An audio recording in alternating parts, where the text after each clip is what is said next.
Yo, what is up, Winning Shot family? It is Tuesday, and we are recording another NBA episode for you guys. Breaking news: LeBron still hasn't chosen a team. We're still waiting. They said it was the Cavs, the Warriors, or the Heat. But like usual, Brian wants to put on a show, so we're going to be waiting for his decision. But we have other NBA content that we want to put out to you guys as we await this decision and get ready for this upcoming NBA season. Some of the biggest news, Hundo, has been with the OKC has been unloading a lot of their guys, and they made a big trade this week. They traded Lou Dort, their defensive anchor, I would say, outside of Kassan Wallace and yeah. But they traded them to the Hawks. The Hawks traded two or three second round picks in a deal. But the biggest news was for the Hawks that got rid of Zachary Risichet, the previous number one pick in 2024, to the Dallas Mavericks. He is now joining Cooper Flagg and the rest of them, Kyrie, Daniel Gafford, Derek Lively, to see if he can revive his career. But the reason why I started that, Hundo, I wanted to talk to you about Risichet because I wanted to know who you thought the biggest bust number one pick was in our lifetime. I feel like that's a good question to like lead us into this NBA talk. For sure, like one of the first names that comes to mind, Anthony Bennett. That was Anthony Bennett for sure. I was going to ask you, is he a way bigger bust than Risichet? Or is it we should just trying to wait for the rest of the Risichet career? He's definitely a bigger bust than Risichet.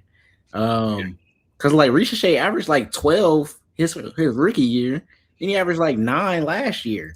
So like definitely like he hasn't lived up to number one pick expectations, but like he's no scrub.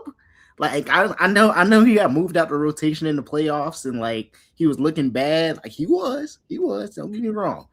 But like there's some hope. I feel like there's some hope there, bro. Like definitely, like I said, like he hasn't lived up to number one pick expectations, but like he could still go there and contribute. Well, what you said about Bron, PJ Washington numbers. hey, PJ Washington numbers, bro. He's versatile. He got good size. They building a lot of length over there in Dallas. I'm not mad at it, bro. He get to play alongside a fellow number one pick, or two number one picks, really. With was Kyrie number one? No, was he? Kyrie was one. Kyrie, 2011. Yeah. So you playing with two number one picks if they decide to keep Kyrie. He can learn something from them, and of course, like he's not them, but like I said, he could be a solid role player, contribute. What do you put? So you say Anthony Bennett, Greg Oden, number 2? Yeah, probably so. Then you got to stick in like a Kwame Brown. I feel like Risichet is definitely top 5, at least. Now I got to go look at these draft picks. Yeah. While you do that, I'll go ahead and talk because I think Risichet with Dusty May, I just don't know what Dusty May's offense is going to look like if he adopts more of a collegiate style offense. Maybe Zachary Risichet can kind of flourish in a certain role, but I feel like in terms of the second half of his career, if he's going to continue to be in the league, he really needs to take on a Grayson Allen type role. He needs to just be good in a niche. Like he can shoot. Like let's see if he can shoot the ball, if he can defend. Like what is his it? I think it's really just about like what's the superpower, right? Because he came in looking to be the face of the franchise, but in order to stay in the league, if you're not a face of the franchise, you got to have a certain role to for players to want you or for teams to want you. And I say that all the time about like the WNBA players, especially with like the number of like teams that's in the WNBA. Like if a player's coming into the league and they can't do one specific thing at a very high level, they're not gonna see the court. Yeah. So like for him, like I said, like he's long and athletic, but like that can only get you so far. And to your point, you have to be able to do something at a high level, whether that's defend, rebounding, passing, scoring, something at a high level.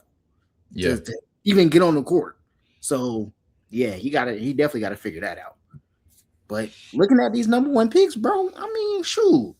If we start at 2003 with Bron, all right, these picks really not terrible. You got LeBron in 2003, Dwight 2004, Hall of Famer. Bogut 2005, Solid. Andre Bargnani 2006. He had He's some solid. good years with the Raptors. Yeah. Greg Oden, The okay, best. we said him. Derrick Rose, he had a few good years, despite the injuries. Yeah, MVP. So Blake Griffin, solid. John Wall, Solid. Kyrie. Kyrie, Yes. Anthony Davis, Solid. Anthony Bennett, who we just mentioned, Andrew Wiggins starting to resurrect his career now. Yeah. You got Karl Anthony Towns. We see what he's doing. Ben Simmons. Okay, he's out the league. Maybe Ben Simmons. Maybe. Yeah, he might. But I'm looking at Markelle. Markelle Fultz. I mean, back-to-back for the 76ers. Kind of dark. DeAndre Ayton, still in the league. Solid. Probably hasn't lived up to number one pick, but solid. Zion. He's solid. I mean, he's solid. Yeah. Anthony Edwards, Cade, Paolo, Victor, Ricochet, Cooper Flag, and AJ. I think we pretty much hit it spot on, bro. Yeah. I mean, outside of like Ben Simmons and Markelle Fultz, like, yeah, that's not a bad list of number one picks. Yeah, I feel like 2024 is definitely like a okay year because also remember Sarr didn't want to go to the Hawks. So he was definitely, trying to go to, I think he was trying to go to the Wizards, but they were kind of strapped. I feel like the biggest thing though is like when you look at that draft, I believe Stephon Castle was 4, right? If I'm not mistaken, 2024. Yeah, he was 4. Reed Shepherd was 3. My God. Yeah. So that draft, if you look back on it, they definitely probably would have picked Castle first. So that's what makes Ricochet look so bad because I think him compared to Sarr definitely has more of an upside to me, but I don't think it was totally off if that was the only 2 players. But the fact that you got Castle sitting there at 4 and what he did in the playoffs, I think that's what makes it look so bad. Yeah, but like Castle wasn't even in the conversation for that one pick. For sure. Like, that's the thing. When you look back at it, like, yeah, if you redrafted it, yeah, he would probably be 1. Looking at this list. But at the time, he wasn't even in the conversation for being 1. So, I mean, I'm not too mad at it. I feel like it was out of those 2 players that you mentioned. But I mean, they had a Congo, right? Yeah, they still do.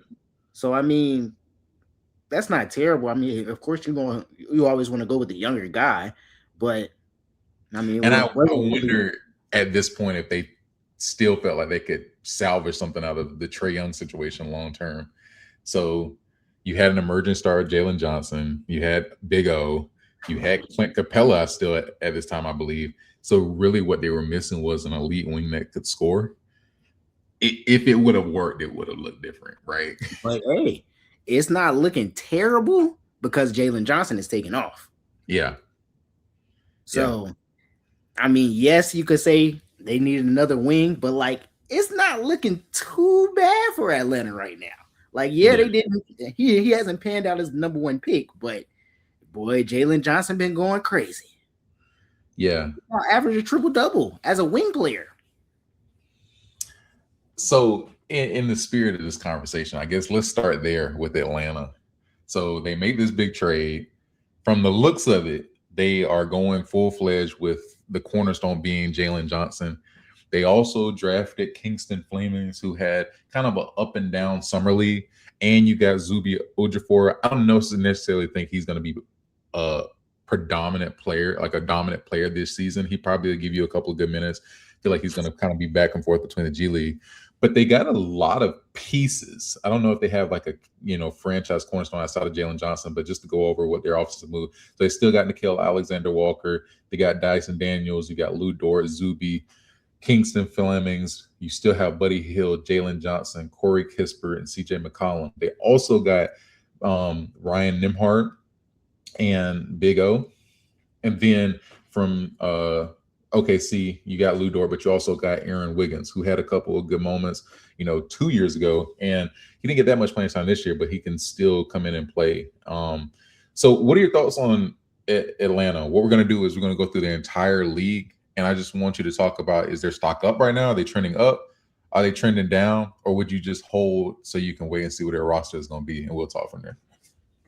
Yeah, I think the Hawks are on the up and up right now. Like especially like how they went out in the playoffs. Like they gave the Knicks a great fight. Undermanned in a sense. You still got the veteran CJ McCollum.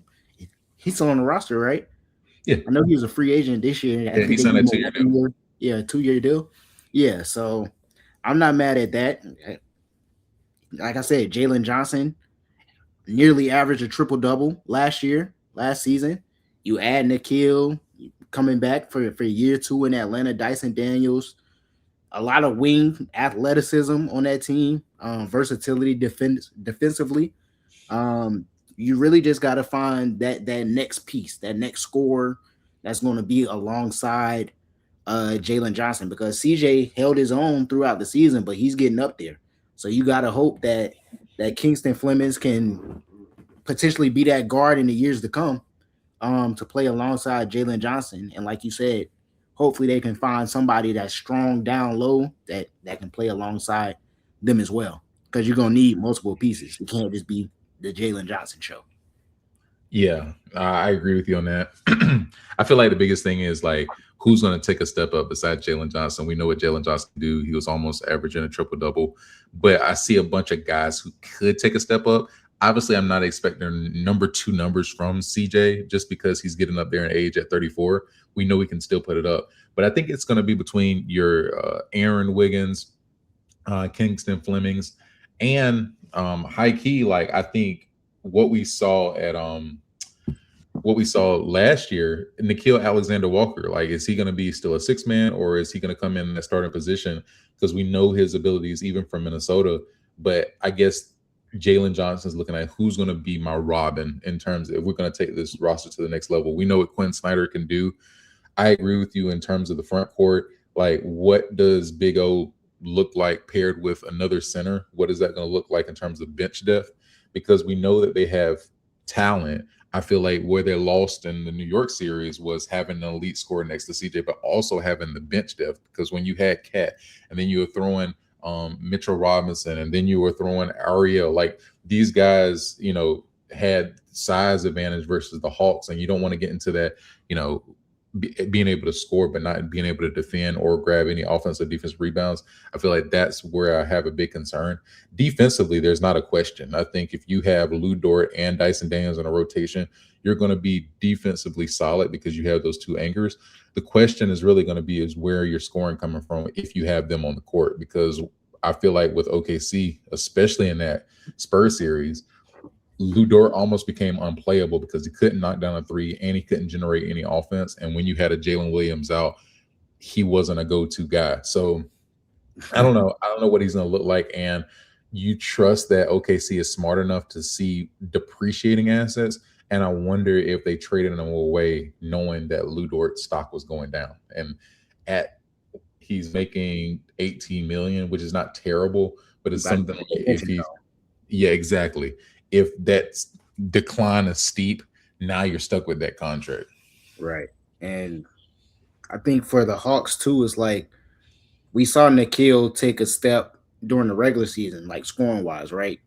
Coming from Minnesota where he was coming off the bench, getting spot minutes here and there to averaging 20 a game with the Hawks, right? So like we saw the production in the regular season, it got to carry over into the playoffs as well. And I think that's probably going to be the next step as well because like when you look at Nikhil Alexander Walker, like he doesn't strike you as like this dominant, I need the ball, I need to go get buckets type person, right? Like he gets it in the flow of the offense, he gets his shots off, he gets his shots in, but he's not necessarily like demanding the ball. He's not necessarily the point guard that's bringing it up every possession, right? So I think that's going to be the next step is just figuring out, especially in the postseason, like how does the offense flow? And I think that's probably where they're going to have to figure some things out come postseason. Yeah. Do you think this is a playoff team? Yeah, I think they can make the playoffs again next year. Yeah, I got to see how this team gels together because just because they gave New York a run for their money, I don't necessarily know they're a sure in playoff team because the East is getting better. I would say they're in that play in low playoff range to me. Yeah, Yeah. yeah, definitely so. Definitely in that playing range. All right, let's stay in the division. So another team that made a big offseason move was Charlotte. Charlotte moves their star Lamelo to Minnesota, kind of signaling a new era in their history. Um, Obviously, you return rookie sensation Con Kneppel. Liam McNeely has had a decent summer league performance, and you still got Kobe White. You got Brandon Miller, who I kind of want to talk about because it's really do or die for him to kind of take that step up in terms of being a star. But you got some quality vets. You got Connaughton, you got Grayson Allen. They drafted Christian Anderson, and they got Hans Steinbeck, who is a sneaky player. I watched a lot of his tape late nights in Washington. And you got Nas Reed. So your guy is going from Minnesota now to the Charlotte, where I guess he's not going to be looked at as a six man. He's going to look as a focal point on that team. So, what are your thoughts on the Hawks this season? Are they trending up or down? Yeah, I think the Hornets are. I don't know, man. I don't know, Greg, because I'm not too sold on your UNC guy just yet, man. I'm not too sold on Mr. Kobe White taking over the starting point guard duties just yet. I got to see a little more, man. I know he was hooping in the play-in little games that they was having and down the stretch, but I got to see a little more. And like you said, like they have a lot of young guys on this roster, right? Like you even look at the starting lineup to the bench. Like there's a lot of questionable guys, after Musa, after Brandon Miller, after Khan. It's like, okay, what are we going to get from these guys? Yeah. So me personally, I'm gonna say the stock is down right now, but I feel like they do have some nice young pieces. We just got to see what it's looking like. Yeah. Um, I'm kind of in between hold and down just because I think they made the LaMelo move for a culture move more so than like any talent. So you won't like obviously it's going to look like Minnesota won the trade initially with LaMelo and Ant, but I feel like this move was a 3 to 4 years down the line. So this is why I'm kind of holding it. Because you got a lot of nice pieces. Like Kalkbrenner was nice at Creighton. You've got Kneppel. Hopefully, he can take a step up. I feel like the only thing that scares me about Kneppel is when they played Miami, I believe, in the playoff playing game. He was unplayable. They like in crucial moments, he was sitting on the bench, and you would look for him to increase his defensive production and be able to knock key shots.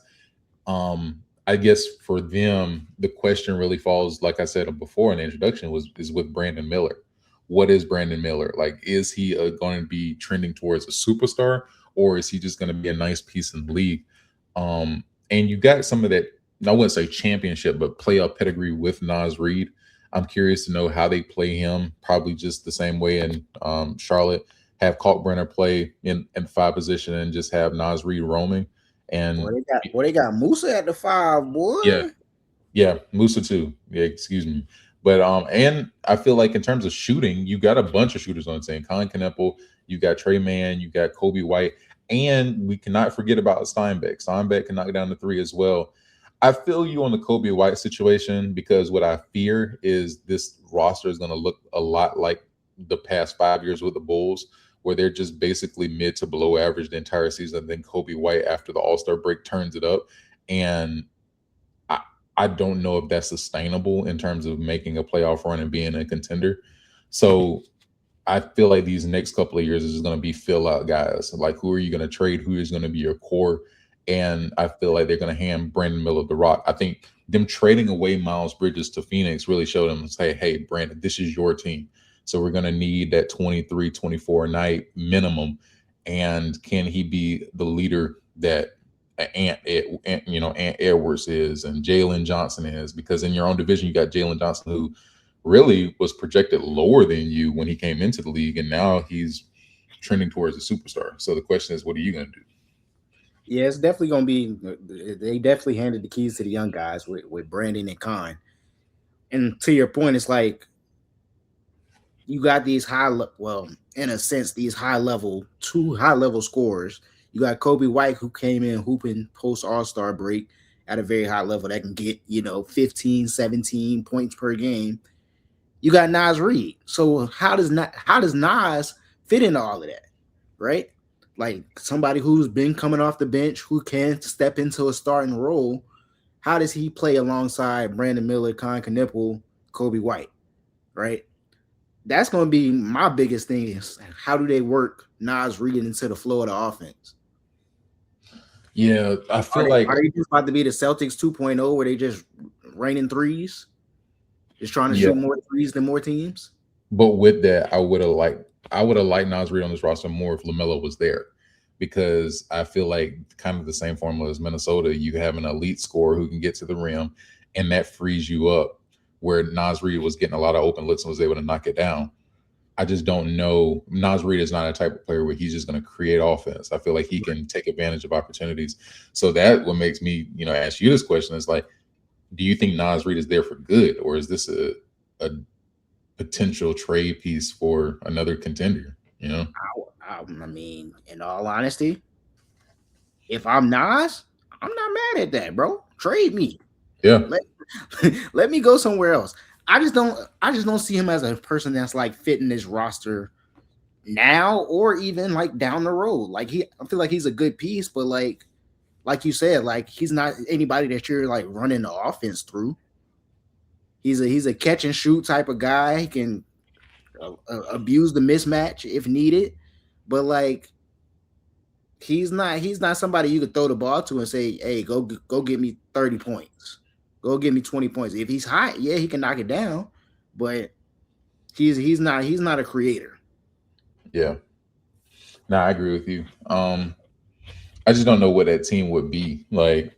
Who would need a Nas Reed and what you could get from him? I feel like there's a couple of contenders I'm thinking about, but at 24 million, I don't know what his market is.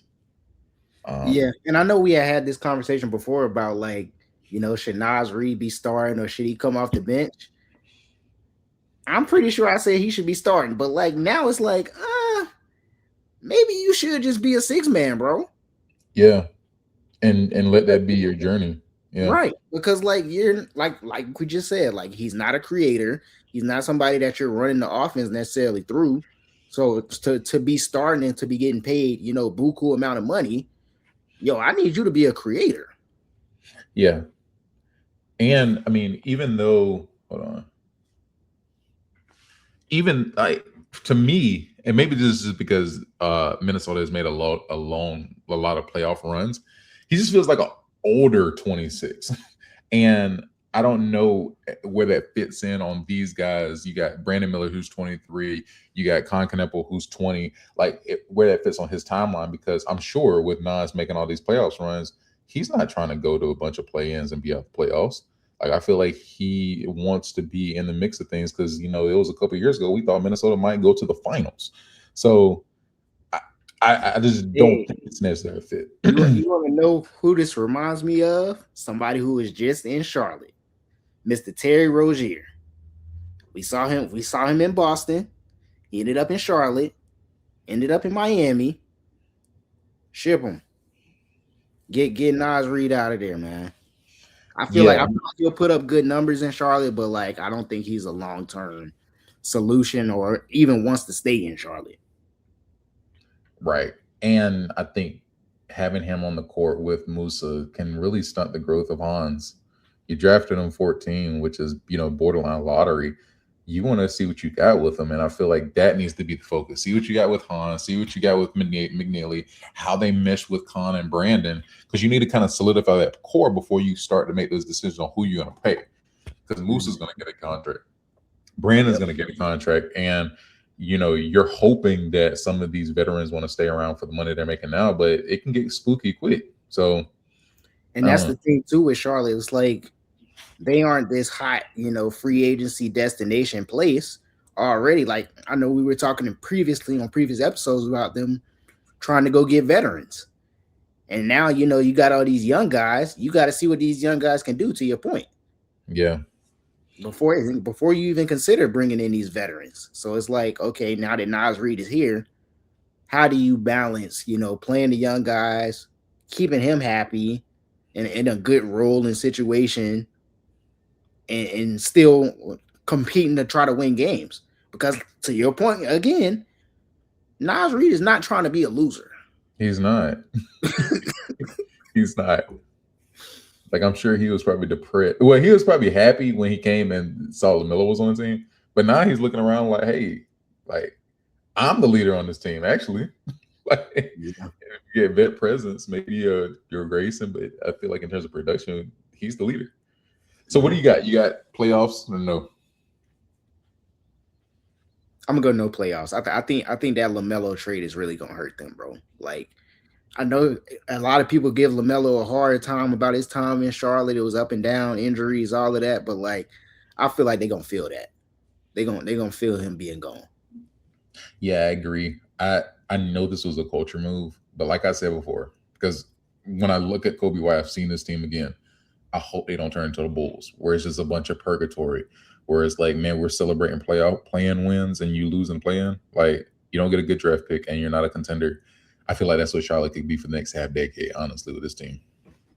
Yeah, I mean, to their point, like we said, you got two top five picks already on that roster. What do you think they need in order for them to not fall into that Chicago trap, that Miami trap of being a play-in type team? What do you think they need to do to try to get over the hump? Well, so number one, because the rules are different now, you don't necessarily need to tank. You can be middle of the pack and still get a top pick. So I think it could benefit them, but you really got to see what you got, because if you have a budding superstar with Brandon Miller, you need to start packaging some trades and get a quality guy that is willing to commit to Charlotte for the long term. And I don't know who that is. Trying to think of a name. Somebody like like we talked about with like a Donovan Mitchell situation. Like, I could see that. But I wouldn't overpay, because the thing is, you can overpay and still be in purgatory, like Phoenix. But yeah, you just have to see what you got before I make any like crazy moves, because I feel like personally, from what I saw at Creighton, Kalkbrenner could take that step and be an elite big, like a cleaning type big, or he could fall off and is just a solid 7'3" guy.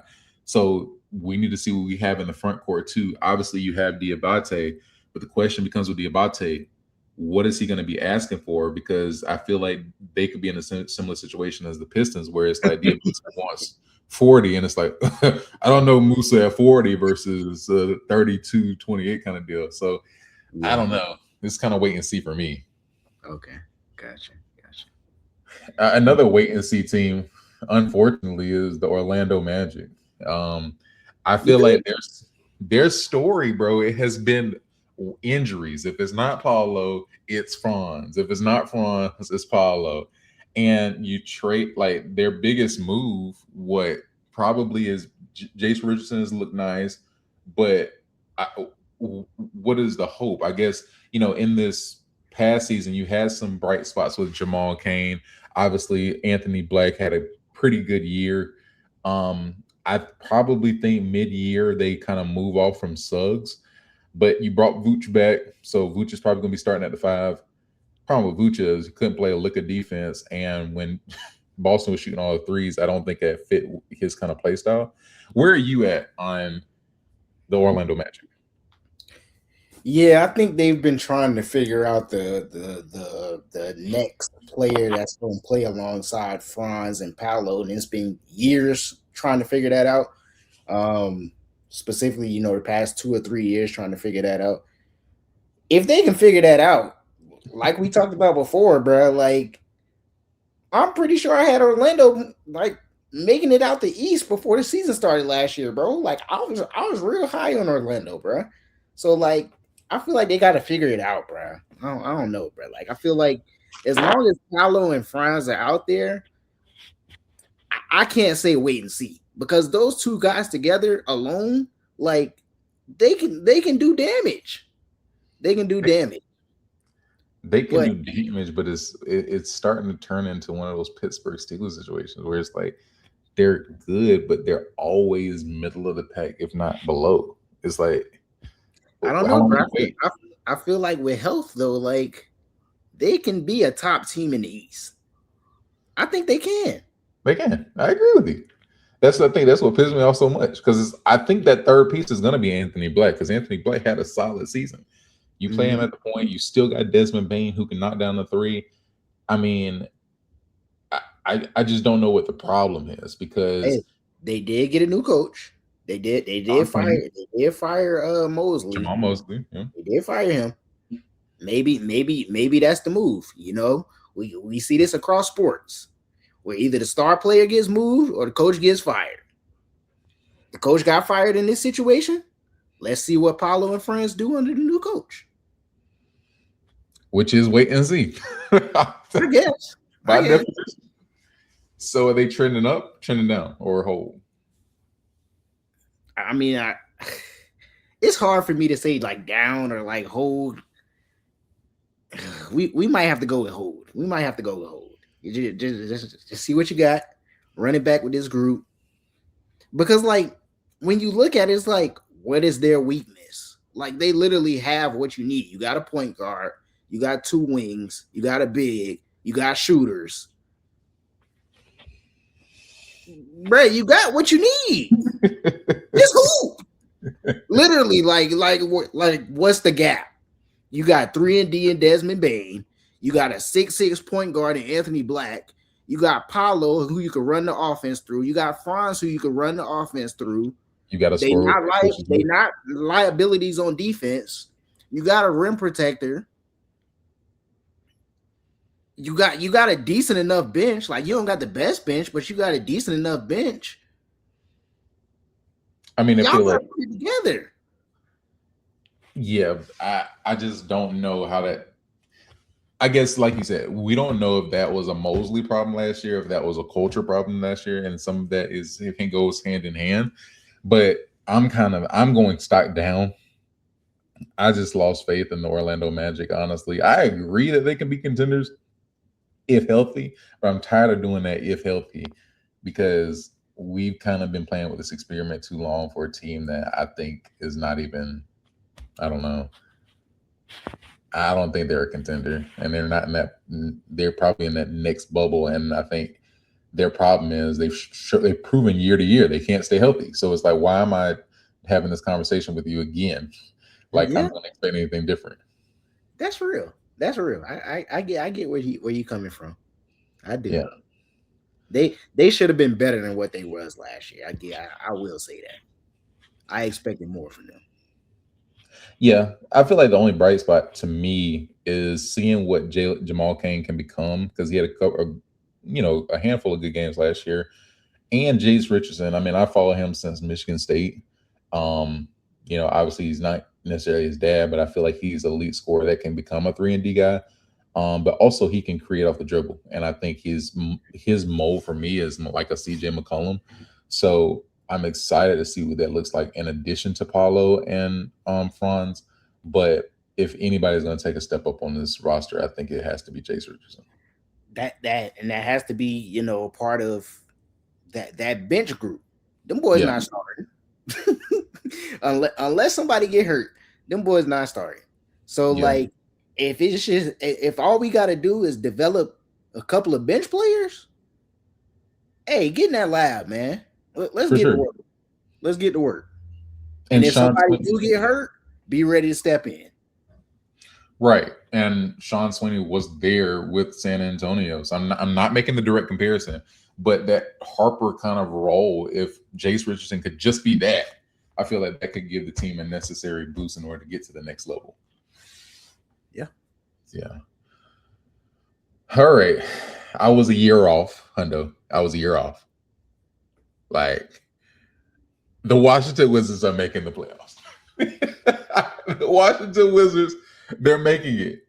I was just a year off. By prophecy, it was just like it was off by a year. I should have known.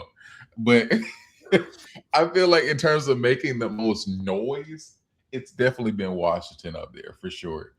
Obviously, in the middle of the season, you make that big trade for Trey Young, along with Anthony Davis. So you kind of got your core intact.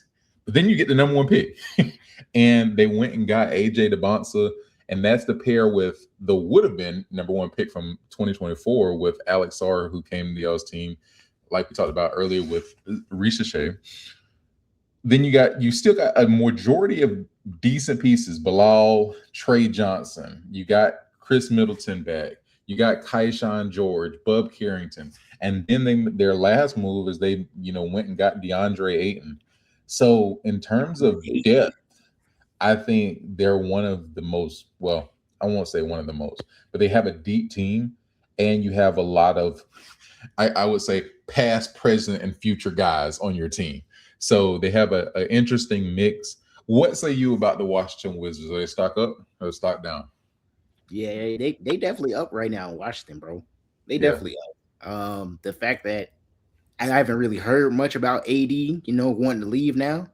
It sounded like he's gonna be sticking around.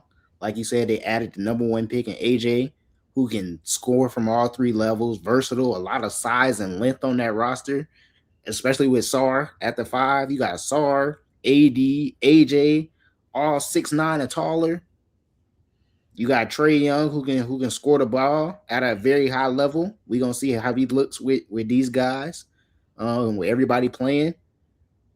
It's a lot of talent over there. Like you said, they added Ayton to come off the bench, backup big. Like they got some nice pieces. Trey Johnson was a top five, top six pick last year, so they got some potential.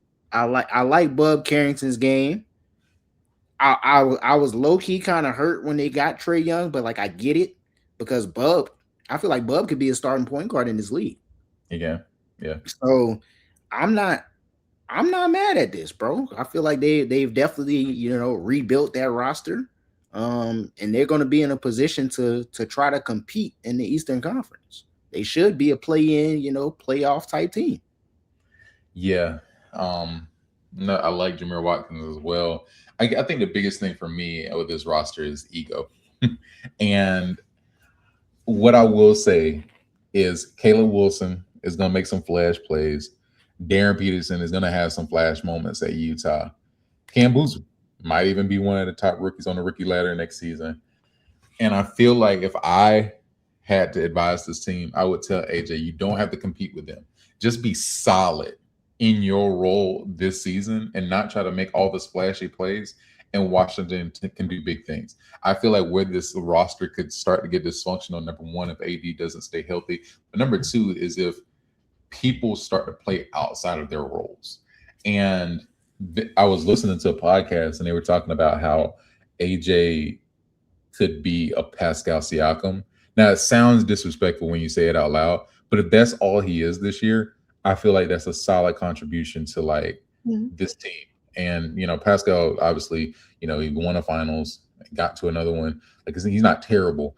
I just think that for AJ, even like looking at his tape in the summer league, he's already pro ready in terms of his play style.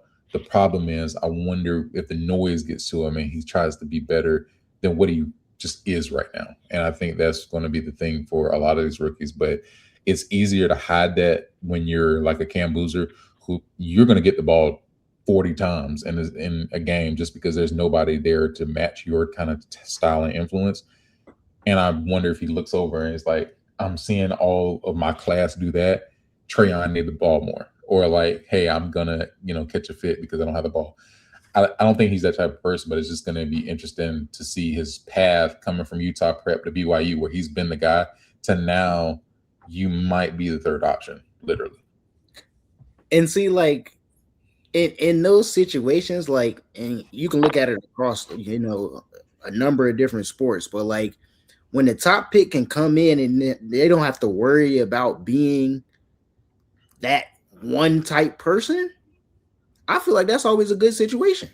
Like you look at, I'm gonna go back to the WNBA. You look at somebody like Olivia Miles. Now, granted, Fee has been hurt, but like she's been hooping at a very high level. She doesn't necessarily need the ball. You look at it, AZ Fudd, she playing with Paige and Enrique. It was questions about her being the number one pick, but it's like, yo, if she could just come into her role, and we've seen her over the past couple of weeks hooping at a high level, knocking down shots, locking up on defense, doing what she does. And if AJ can come in and just do what he does, we don't need you to come in here and take 30 shots a game, 20 shots a game. Bro, come in, get your 10, 15 shots a game. We're going to play defense. We're going to be good. Yeah. He's in a good situation because they can win games. Yep. And I hope that he doesn't get it, like to your point, he doesn't get in his own way, right? And mess it up in a sense. Yeah. And I think hopefully you could take this year as example with Dylan Harper. I feel like the longer you can go in the playoffs, your rookie season, the more people start to notice you and value you, because kill in the playoffs. Don't worry about killing the regular season. You kill in the playoffs, I think that makes you more valuable than any team. And so I agree with you. You think this is a playoff team? I think they can be in that play-in range. I think they still got some. They'll have some figuring out to do. It won't come as natural as easy. But I definitely think they can be in that play-in range, because, like we said, the East is only going to get better. Yeah, I agree. I definitely think they're a lower playoff team, because I feel like there's something to the idea that Washington has not been used to winning in almost half a decade. So they're still got some Washington in them they need to purge out. And this man AD, the fact that he went on there and said he's going to play all 82 games, I already dot 20. I already dot 20 games from that, because he said that he might play 58. 58. I think yeah. You don't think he can get an award? I think awards is what, 65? 58. He gonna miss some games. He gonna miss a good bit of games. Give me 62, man. 62. Good luck. All right, the last team in this division probably has made the biggest move. They went and got Giannis Antetokounmpo.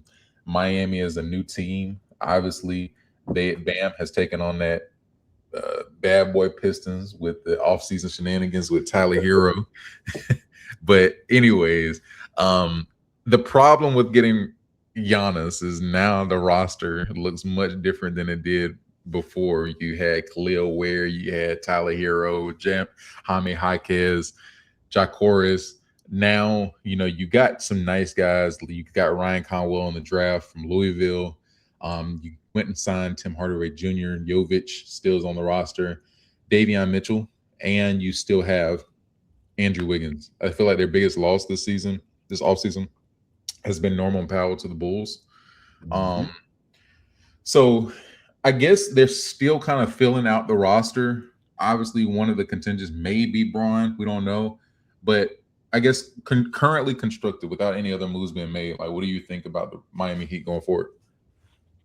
Yeah, I like the move in getting Giannis. I think he still has some gas in the tank to be a top level type player in the league, all NBA type of guy.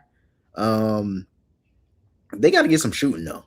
That's gonna be the biggest thing. Like you said, they lost Norman Powell. You got to hope that Wiggins can give you what he gave last year and keep it going. Like you said, they're waiting on the LeBron news. I think LeBron would help, but once again, they need some shooters.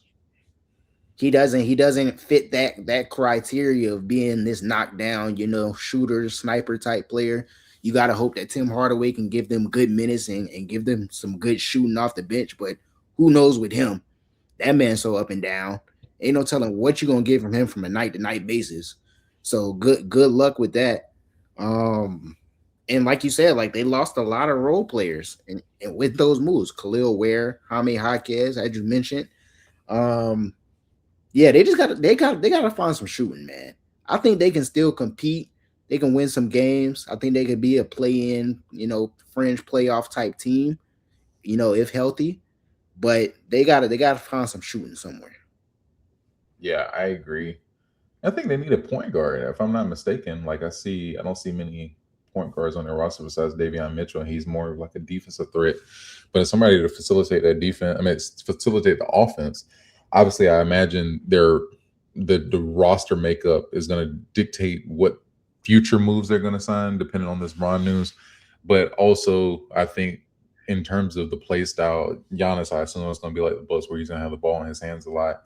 I feel like the benefit for the Heat, what they've shown time and time again, some of these lesser guys, they always step up when they come to Miami. So I'm expecting Ryan Conwell to have a good year.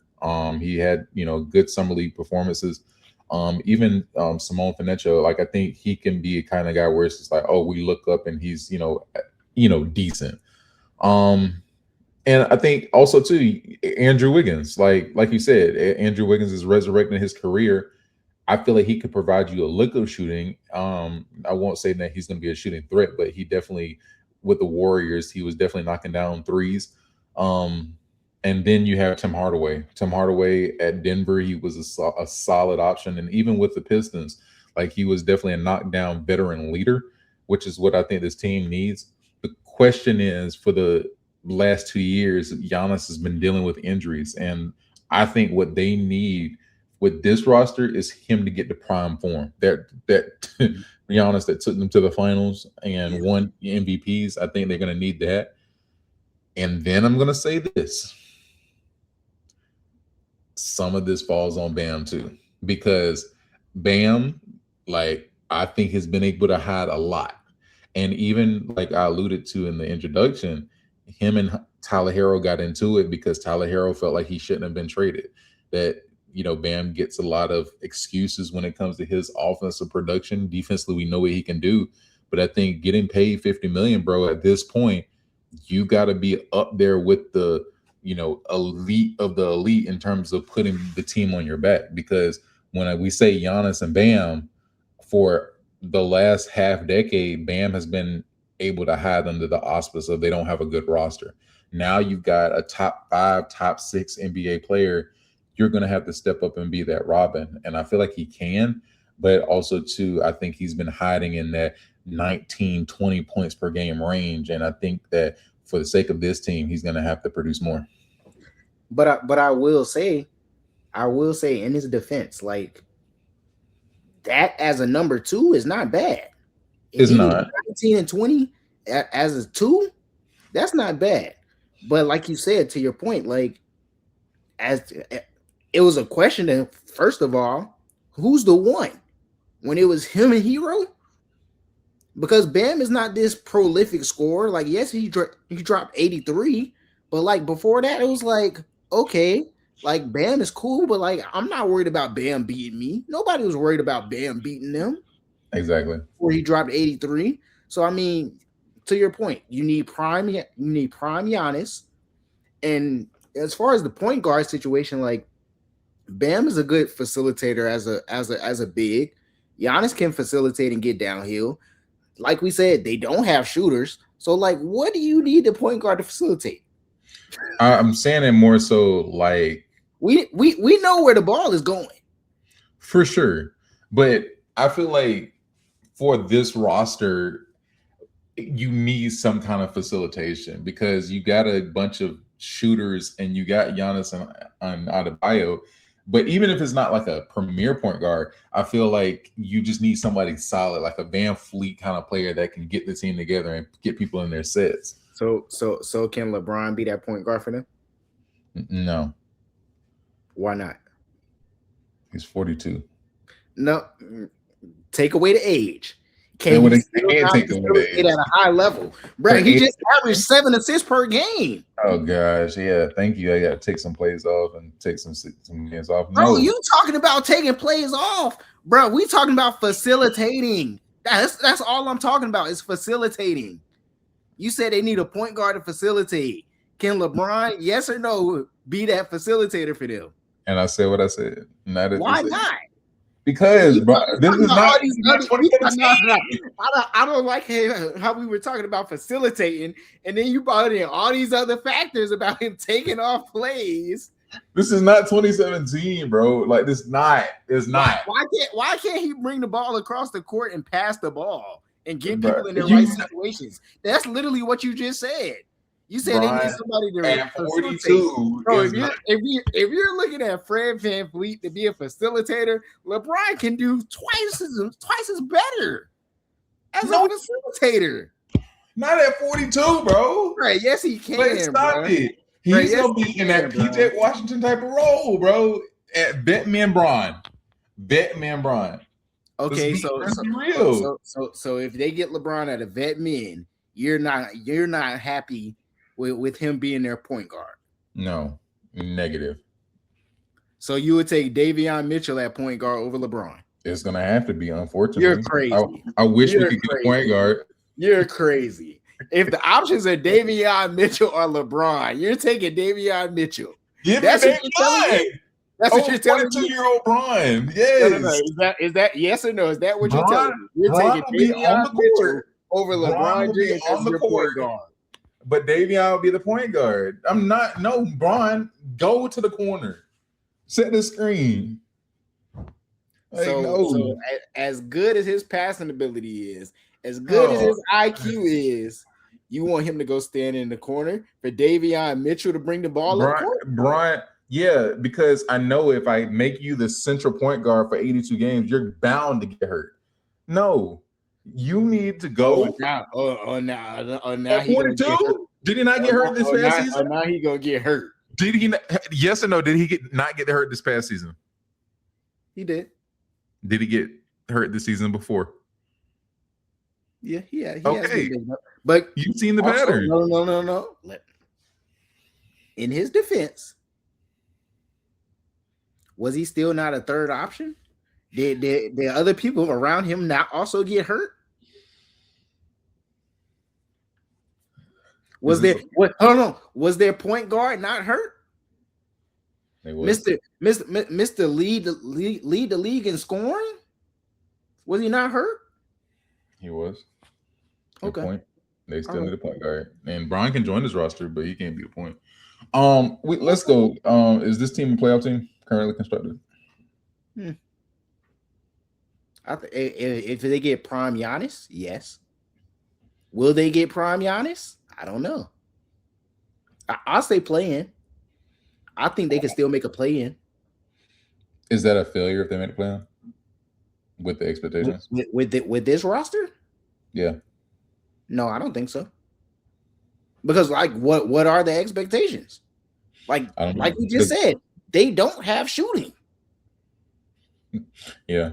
You're banking on one, getting prime Giannis, two, Bam being a great second option, and hoping that Andrew Wiggins can give you something. And you're hoping that Tim Hardaway can give you something. Outside of that, they don't have no scoring threats. I agree. I really don't have faith in this roster. It's not even because of Giannis. It's more so because the rest of this team, including Bam. I still think they can make the playoffs just because of Spo and this roster, and because of Giannis. And when I say this roster, I'm just saying in terms of Spo being able to get the most out of some of these average, below average guys. So they're going to play hard. They're going to be in, pretty much every game, hopefully. And barring any injuries, I think they're probably going to be at 7th. I think they're going to be like a 6th seed, to be honest. I don't have. Do you think that when we look at this division, do you see them being better than these teams that's in this division? I'll say. No, I think every team outside of Charlotte is deeper. I think they can be better than Atlanta. Just don't know how. I got to see another year of Jalen Johnson and whatnot. But like you said, Orlando healthy, I think they're better. Washington healthy, I'm damn sure they think they're better. Charlotte, no. And it's going to be between them and Atlanta. So, what about you? What do you think?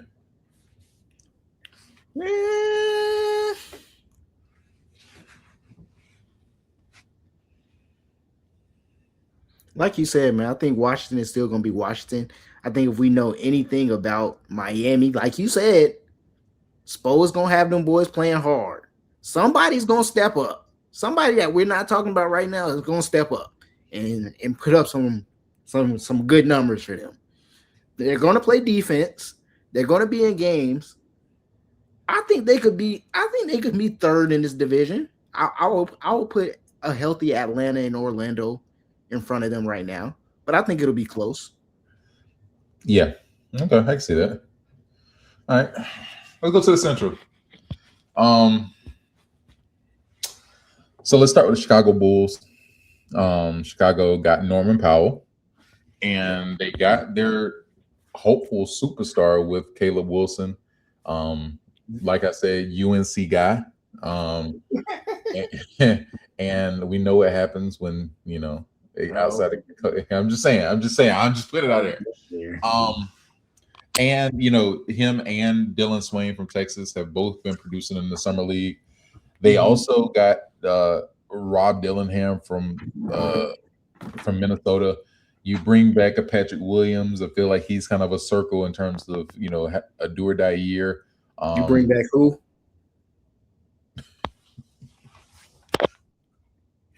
You talking about Buddy that wanted that crazy contract? They say it's gonna be Kawhi. That's what they said. That's what they said. They're still waiting on. Has he been Kawhi? Absolutely, Kawhi. Like Kawhi. Absolutely not. But you got Claxton from the Nets, so it looks like their five is probably going to be Montas, Claxton, Giddey, Powell, and then Wilson, I would assume. For me, I have them as a stock hold, just only because of Caleb Wilson. I'll say that out loud, and I'm excited to see how he progresses. I think you have to make some not even tough decisions, but you got to get rid of that Pat Williams contract and just really give the ball to Caleb Wilson. They got Gershon Yabusele. He's a decent piece. So I think in terms of building out the roster, this is more of a, hey, let's look into the future.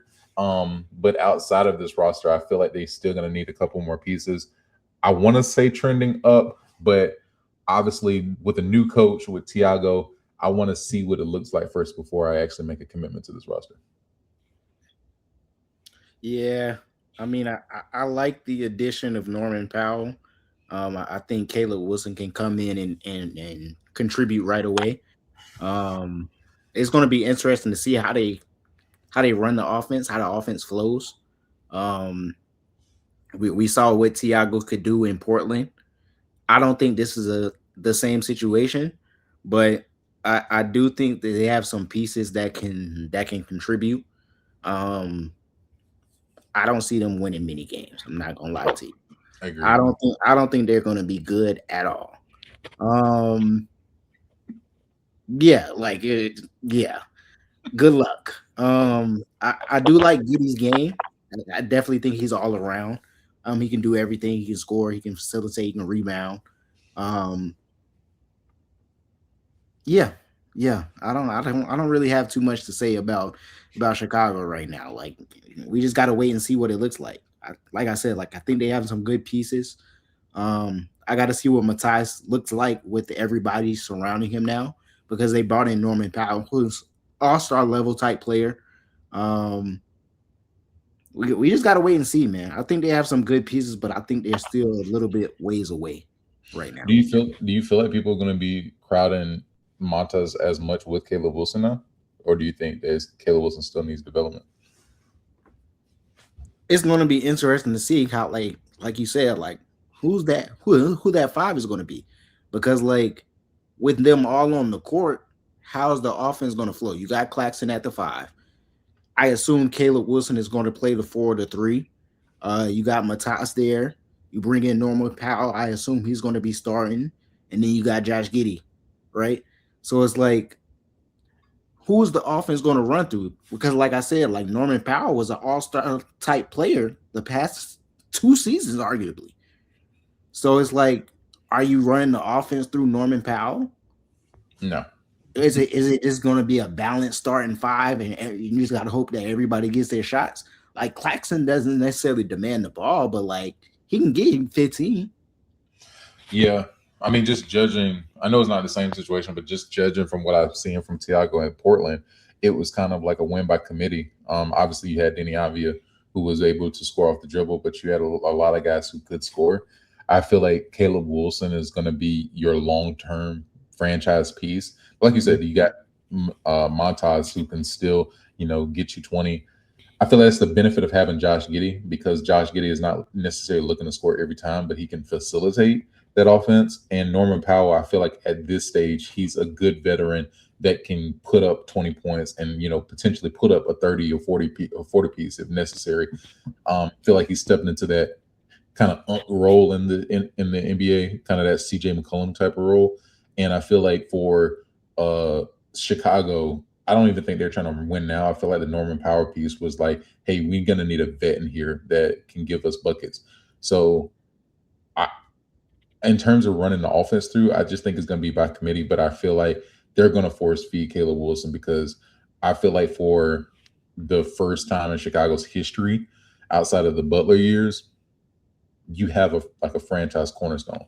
And Chicago is going to be run by Caleb's, both in the NFL and NBA. So I think they're going to be pushing that narrative, if not just to put butts in the seats. Now, as we talked about offline before, right?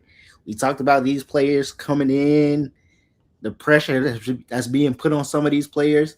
Do you think he has? Do you think he has that pressure coming in? Yeah, for sure. Just because a lot of what he's done in the summer league, but I think the benefit is I don't know if Chicago's ready to start winning. But I think that Caleb Wilson's one of the guys that can live up to the pressure because if you look at our roster last season, like he was the dominant force in terms of getting us to where we were. And not going to play the what if game, but if he was healthy, I think we could have made a run, at least beat VCU. I don't know if we're beating Illinois on that side or Houston, but he wants the pressure. And I think that's one of the traits you need in a superstar. So not saying he's going to be Jordan, but I'm just saying he's that kind of mold in terms of wanting to be the guy. Do you think that's fair to him?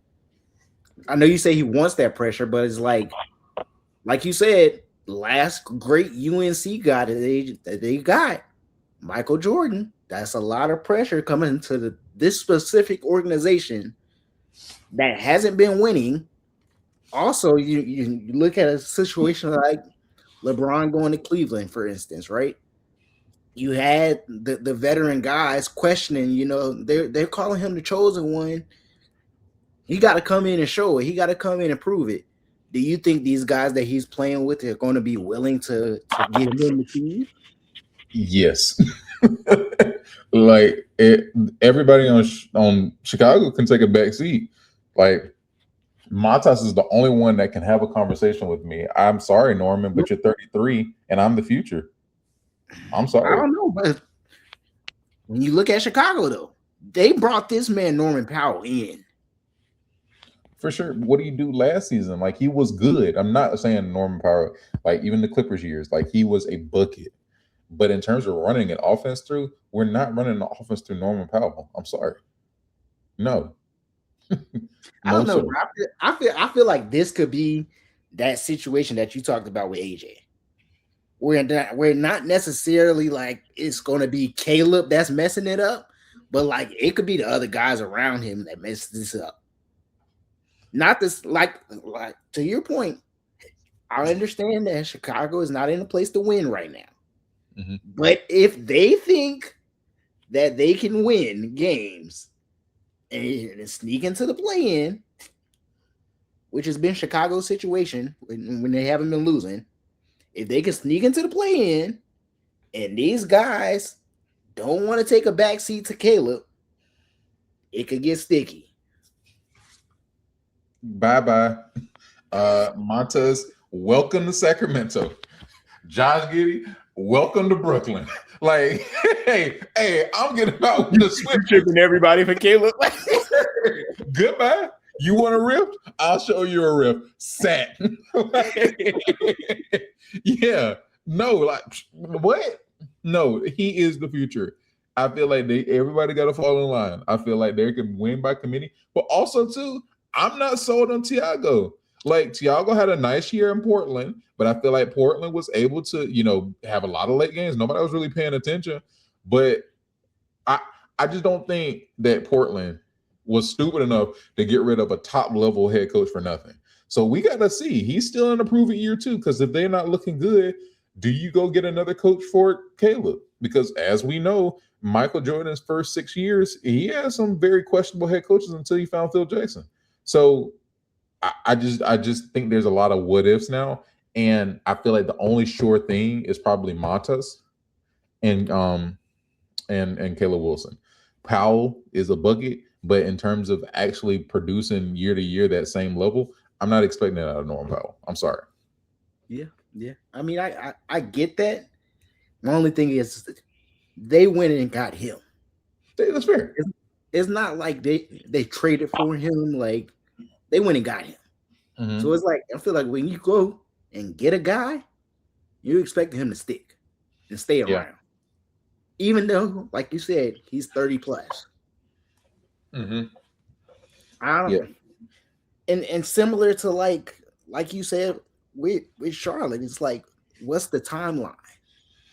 Because like you said, Norman Powell is 30 plus, but he's still playing at a high level. He doesn't necessarily fit their timeline.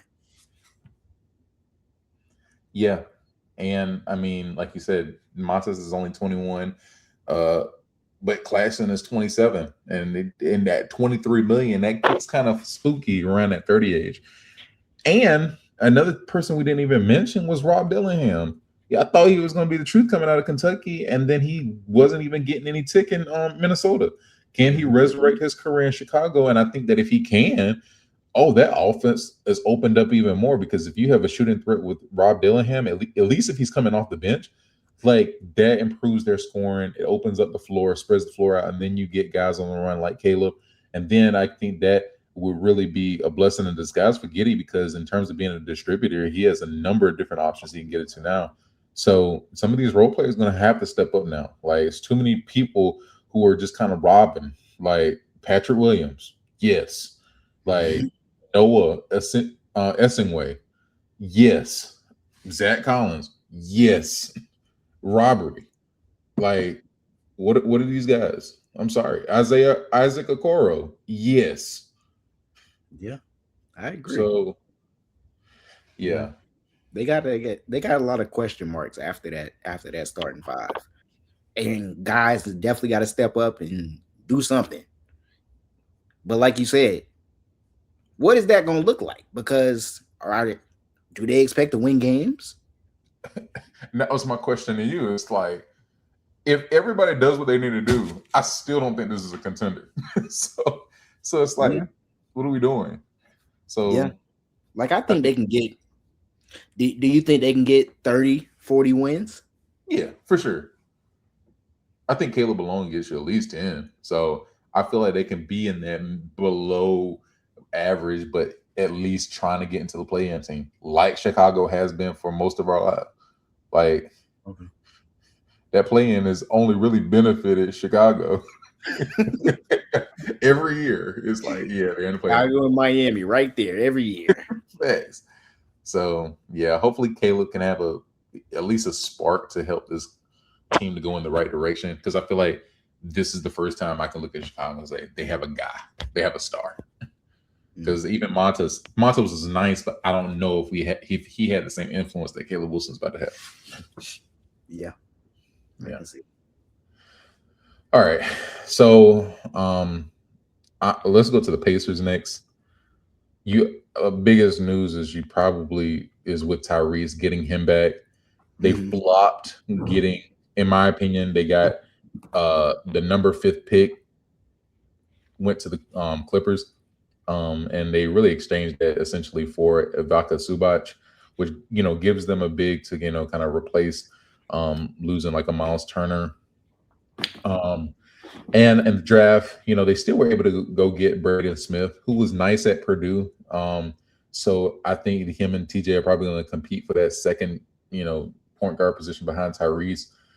And then you have Aaron Nesmith and Pascal. So I don't necessarily think they're going to make a good jump. So honestly still have them on hold in terms of their stock because I don't really feel like they're up or down. I feel like they're going to be the normal Indiana Pacers as we've known before. As in back in the playoffs. Yeah, I feel like they can slide into that, 4 or 5, well, 5 or 5, 6 seed. Okay. Yeah, Yeah, I mean, I think it's up. I mean, you getting yeah, Halliburton obviously. back. Um, we saw what his loss meant to them. Like, them boys were sorry. So the fact that he's back now, I think is going to be big. We saw what he did in that playoff run, the year before last. Um, his ability to score and facilitate at a high level, is going to be big. So I think it's up. I mean, I know we talked about Neimark after that playoff series last year. Um, and shoot, he still put up good numbers this year. I think he got banged up a little bit. Um, Only played in 57 games, but averaging 16 and 7, especially coming off that postseason run that he had last year or the year before last. Like, that was big. We wanted to see how he was as a facilitator. He showed it. So we're gonna see how it looks with him and Halliburton playing back alongside one another. Bringing Siakam, bringing him back. So we're gonna see, man. I think it's up for them. Yeah, and I feel like a sneaky move could be them getting Kelly Oubre. Mm-hmm. Uh, Yep, shooter. yeah, kind of French piece, Philadelphia, and so that kind of adds to what they're doing. I think I would want to see a step up from a Neimark, and even with Obi Toppin, like we saw glimpses of what he could be off the bench in that finals run. But he's kind of one of those players where it's like, are you trending up or down? Even individually, um, what does that look like? Are you just going to be a guy who can get rebounds and have flashy athleticism, or could you score points? Could you get us a 20 and kind of have that kind of Christian Wood kind of year? Um, I love Braden Smith. Obviously, he was in competition for Wooden Player of the Year. And I'm curious to know what that second unit looks like. Um, because I feel like they can keep the second unit out that allows Halliburton to sit down. And we know what Halliburton can do when he steps on the court. So I don't necessarily think they have another finals run in them, but they're a team where you'll just look up and they're beating some quality teams and are in the middle of the playoff hunt going into, May. Yeah, but also in their defense, like, who knows what's going to happen in the East? Because once again, like, the year that they made it out, nobody expected that. The Knicks made it out. Nobody really expected that. So it's like the Eastern Conference, low key, is wide open. Low key. I feel like any of those teams can make it out. Make it out the East? Yeah. I think Indiana could be in the mix. I think Detroit can be in the mix. Cleveland could be in the mix.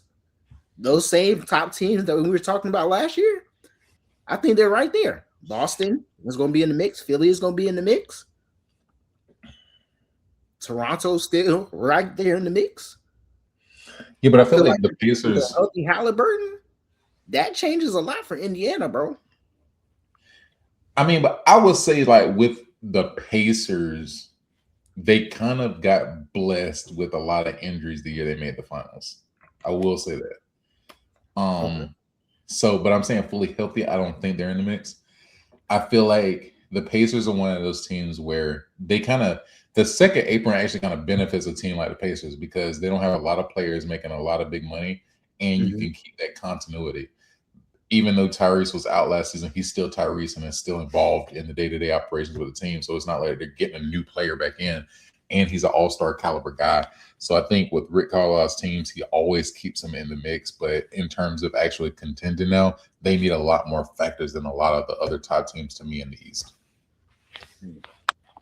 I don't know, man. We're gonna see, man. Cause I feel like I think Halliburton is just different, bro. Like, his ability to score and facilitate, it elevates a lot of those guys that's on that roster. You look at a Siakam, doesn't have that pressure of being the one. You look at Neimark, doesn't have that pressure of being a primary facilitator now. He can just go back to scoring. That's gonna help a lot. Look at That's somebody like Oubre. He's never played with a point guard like this that can facilitate like Halliburton. That I can think of off the top of my head. hold on. Virginia. Yes. Yeah, I was about to say. I was pretty sure he played with Steph, but that was only a year. Yeah, he played for Golden State. He played for Phoenix. Those Yeah. were pit stops. How many games did he play with Golden State? We know what that situation was. That was a rental. He played 55. Started in 50. Half the season. Well, and what did he do? 18. Okay, perfect. 18 and 7. Okay, cool. You play with Steph. As far as facilitating, he played on LaMelo. okay, and what did he do?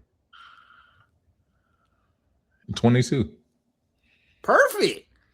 So if he put up 18 with Steph and 22 with LaMelo, Halliburton is up there with them as far as facilitating. So if you can get 18 or 22 from Oubre, it's up in Indiana. boy, it is up in Indiana right now, boy. Yeah. Bro, if you can get 18 or 22 from Oubre in that situation, alongside Siakam and alongside Tyrese, it's up. Boy, Indiana might be making that out of the East. They might be. I'm not saying that. If you can get 18 or 22 from Kelly Oubre, alongside Nembhard, alongside Halliburton, alongside Siakam, they'll be a 5 seed. I'll give them that. They're not making that. And can still make it out the East as a 5 seed. For sure. I just don't see it. Not this year. And we gotta see what Halliburton looks like off of an Achilles too. But not to say that it's gonna be. Nah, it's not sweet, but the fact that he's back changes a lot. That's a fact. That's all I'm saying. And he's gonna elevate them guys. That's all I'm saying. I still don't have them coming out East though. So I think they're gonna be in the mix.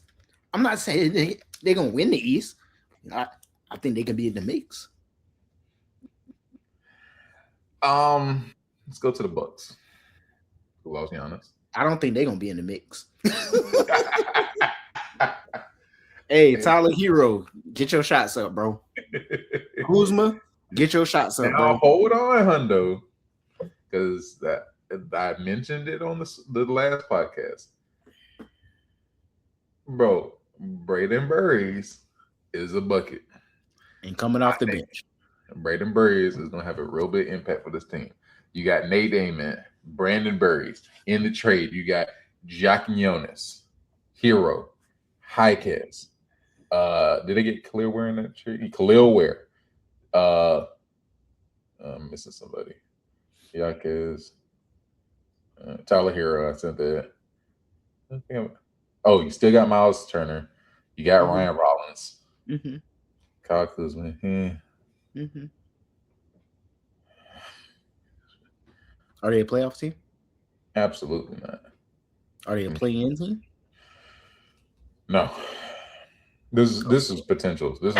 This is AKA potential, because I think if you hit on Ament, which is kind of scary because he's really skinny and he wasn't having a good summer league. But you can hit on Ament and Burries, and then you obviously know what you got out of Ryan Rollins, Hero, Jaquez. You know what they're gonna do, but it's like this roster.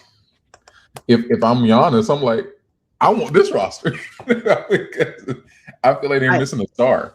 Ideally, but like, do you really think those young guys are gonna play a lot? With everybody you just named? I think How much Brandon do you Burns. think those young guys will play? I think Brandon Burns is going to come in playing. I just the question is going to be around Amen because I think Amen could easily be a G League player. Not saying long term, but I think they're going to try to develop him in the G League if he can't come in and play. But in terms of like heroes, definitely going to start. I think you're going to have Ryan Rollins starting. And my gosh, with that Gary Trent Jr. contract, he's going to get some minutes. I hope. And then you get Miles Turner. So I guess the question is going to be around Khalil Ware. So you run Khalil Ware at the 4, Miles at the 5, I assume, and then at the 3 you go Hero, or do you run him at the 2 and then go? You think Ryan Rollins at the? Where's Kuzma? That's what I'm saying. Do you think it's going to be Kuzma and then Tyler Hero at the 2 and then Rollins at the 1? I think that's going to be the backcourt. Ryan Rollins and Hero. Yeah. I think they'll rotate them two ball handling duties. I could definitely see. I could see them going big. Kuzma at the 3 potentially. He's 6'9". You got Khalil Ware, Miles Turner. What about Hawkes? Do you think he starts? Who's better, Hawkes or Kuzma? I think Kuzma has the experience over him. I would take Kuzma over Hawkes. I think Hawkes can give you a little bit more punch off the bench than Kuzma can. Yeah, but I think, like we said before, you started getting to the question about timelines because I'm looking at the roster. Kuzma, I didn't know he was 30, and you still got Karis LeVert. Forgot about him. So I feel like this is an older team. That's why I said, how much do you think these young guys are going to play? I just asked you that. Yeah, and I don't know what their plan is because like if timeline with this roster right here, y'all ain't making squat. So I'm like, you might as well try to invest in your young guys because you still hopefully Ryan Rollins can have another year like he did last year. But then I will want to see what I get out of Amen. I want to see what I get out of Brandon Burries. And then with Hero and Hawkes, the only benefit with Hero is that he's from Milwaukee. He's from that area. So he will want to sign there long term. But I feel like if there's a contender would definitely pluck out some of these guys like a Kuzma, a Hero, if somebody gets hurt or if they feel like they're in contention.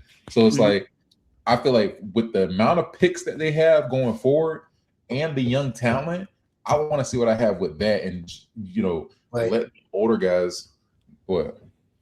But also on the flip side of that, like we said before with the Rockets, with the Spurs, they can package together these young guys and go get somebody. Yeah, that's what I'm saying. They got a lot of draft picks. On the opposite hand, I know you're saying see what the young guys can do, but if the vets are hooping, go get another veteran to plug in, and you can still compete in Milwaukee. Yeah, they could go that way too. No, I agree. Like you said, they got to figure out their timeline. But if, like I said, if those older guys are hooping, let them hoop and go make a trade. Move the young guys, go make a trade, and see what you can do in the East. And another key piece of this is like trying to evaluate where is Taylor Jenkins and all of this, because we saw what he did with Memphis. But it's like, is he one of those coaches that just develops young talent and gets them above expectations? Or is he a coach that with expectations, he can produce and, run the table? Because I feel like that was kind of the conflict with Memphis, because it's just like you get guys when you get Ja, Desmond, Jaren, he was able to exceed expectations while they were still young. But once they started getting paid, it was like Taylor's is not that coach. And so what do you think the expectations are right now in Milwaukee? I think you got to start there. I don't think it's to make the playoffs this year. I feel like it's kind of to see what you got. I feel like they probably are their timelines for next season. See what what you're going to do with these guys in the off season, who you're going to offload, who you're going to bring in. The problem is the drafts aren't that good these next couple of years. So Yeah, it's not to make playoffs. So whatever the expectations for non-playoff teams are, that's what it is. So you think they're gonna be striving for a top pick? Yes. Yes. Okay. I feel like they have a lot of nights where it's like, oh shoot, so and so made a play. Like you got a lot of guys who can definitely step up, but just the college basketball side of me is like, I think what Nate Ament, the expectations for him coming into Tennessee, he still hasn't lived up to those. And I feel like for them, in order to get better, they're gonna need a guy like a Nate Ament to take a step up. And if not, they just have a bunch of guards that are gonna make special plays, but you're not gonna have really a facilitator in the 3 and the 4 position that can actually go get you a bucket. So I think that's gonna be their problem. And maybe they address that if they don't see anything with Nate Ament this next draft, or like you said, put in some pieces together and go and get a guy. So I just don't know who that guy is. I mean, like Michael Porter Jr. No, I feel like the contenders gonna want him. They're gonna drive up the price. They might be able to put together a package to get him. But would you put a package together to get Michael Porter Jr.? Huh? Would you put a package together of your future pieces to go get a Michael Porter Jr.? If I'm contending, yes. They're not going to be contending. How you know that? You don't know that. They're not gonna... They might. They like I said, the veteran pieces might be hooping, bro. You got Tyler Hero, Miles Turner. They can get you some wins. They gonna compete. Ryan Rollins was hooping at a high level last year. You think he gonna still be hooping? We'll see. Think he's gonna fall off? We'll see. Kuzma solid. Khalil Ware solid. They not terrible. Jaquez solid. That's 6 right there. You factor in the 2 rookies if they give you anything. That's 8 right there. You got Karis LeVert. They're not terrible. It's kind of sad, bro. Yeah. Like they could easily be sad, bro. Like it's like those games are okay. They'll be better than the Nets. They'll be better than Chicago. They'll be better than probably Charlotte. They'll probably be in that Miami range. They're not going to be better than Charlotte. You don't think the Bucks would be better than Charlotte? The Charlotte Hornets have a better record than the Milwaukee Bucks. Okay, we'll see. Yeah, you can stamp it. Okay.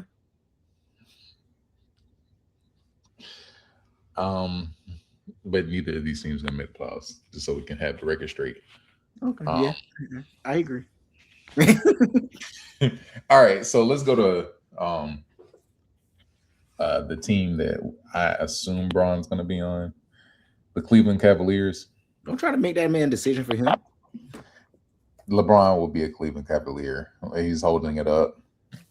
And don't act like you didn't say offline, like where he's gonna be. Like we both know. Anyways, good luck, Bron, Jared Allen, James Harden, Sam Merrill, Donovan Mitchell, Evan Mobley. Why you sound so depressed? Lighten up. This roster is mid, bro. This roster is mid.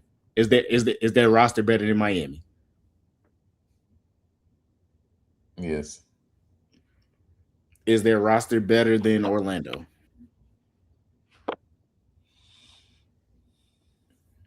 No. That's cap. Yeah, it is. Yeah. Because Jared Allen's a solid piece, above average. Evan Mobley, he's still above average, defensive player of the year candidate. Yeah, yes. So, what's your thoughts on Cleveland? One, I don't think they should have paid Donovan Mitchell all that money, first of all. That's just me personally. I'm not paying him all that money. I'm glad he got paid for him, but if it were me in that situation, I'm not paying him all that money. Got to see what's going to happen with James Harden still. I think he's still a free agent. Like you said, we're waiting on LeBron news. Um, Once again, a team that I thought would be better than what they were last year didn't really live up to the hype. We're gonna see what happened this upcoming season because I mean, it looks like they're running it back with the same squad. As long as they bring back, Harden, barring what happens with Harden and Brian, um, I think they can contend. I think they can be in that mix again.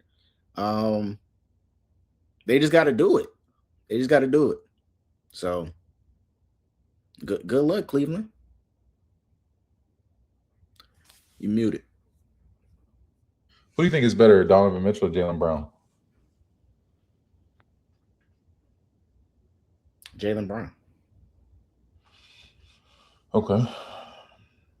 You know how I feel about Donovan Mitchell, bro. I mean, he's a good scorer. Similar, very similar to Devin Booker. They both are great scorers. He's just in a better situation right now than Devin Booker is. But two great scorers. Other than that, don't give me neither of them give me much. I don't even got much to say about this roster, bro. Brian comes, they're not winning. Bron's not here, they're not winning. I just don't think any team with James Harden is going to win anything.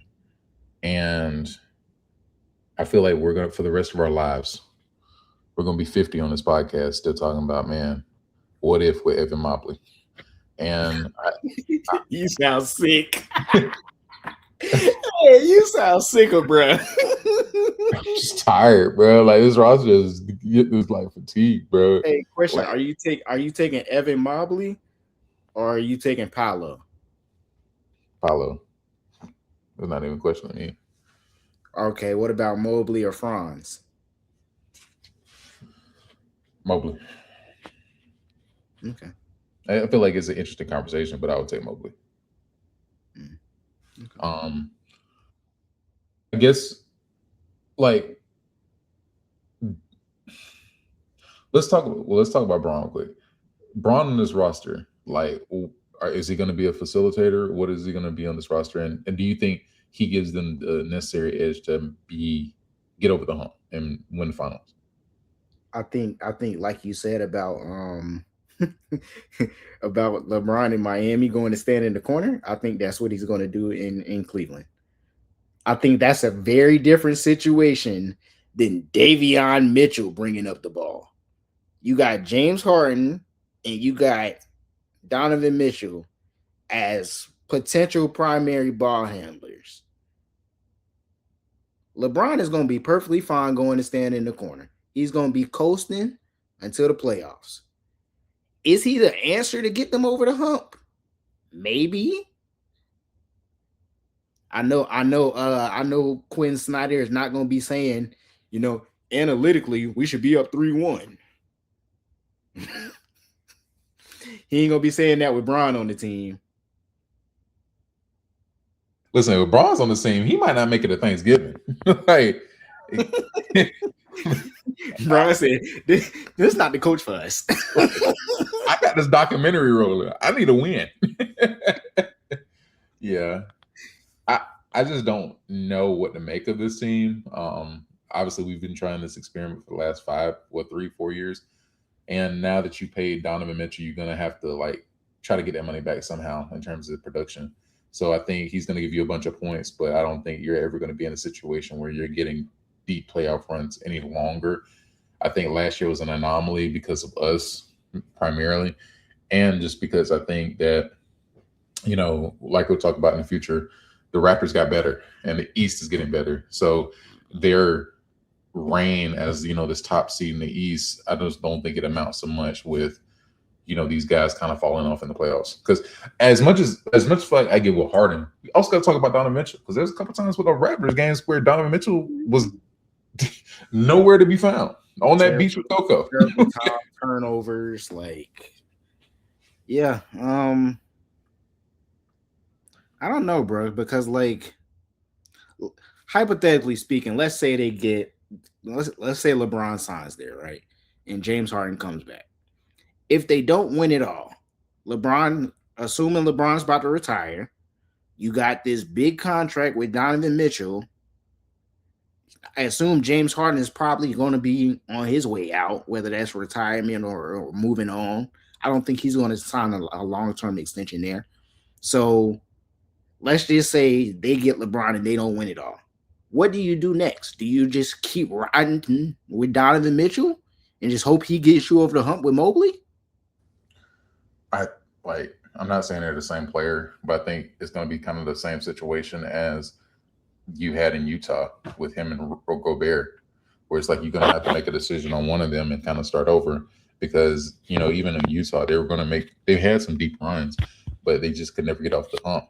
And I feel like Jared Allen's probably going to be the first casualty in terms of their cap, because there was some trade they were talking about trading him to the LA Lakers, but I just think this team, as currently constructed, is not fit to win a championship, and so I think some deep surgery needs to happen. And I honestly, people were talking about it. I don't know if Bron's going to retire if they don't win it this year. I think we're looking at a 2-year deal, not just a last dance.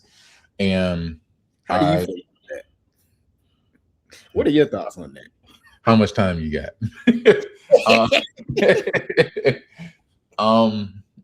I just don't know. It's because with next year, even if Bron stays, I guess the one thing you can say is some moves can be made. You have a little bit more flexibility because if Harden gets signed to a 1-year deal, you would get off Harden and you would have more flexibility for the future. This is saying if Bron takes a vet man.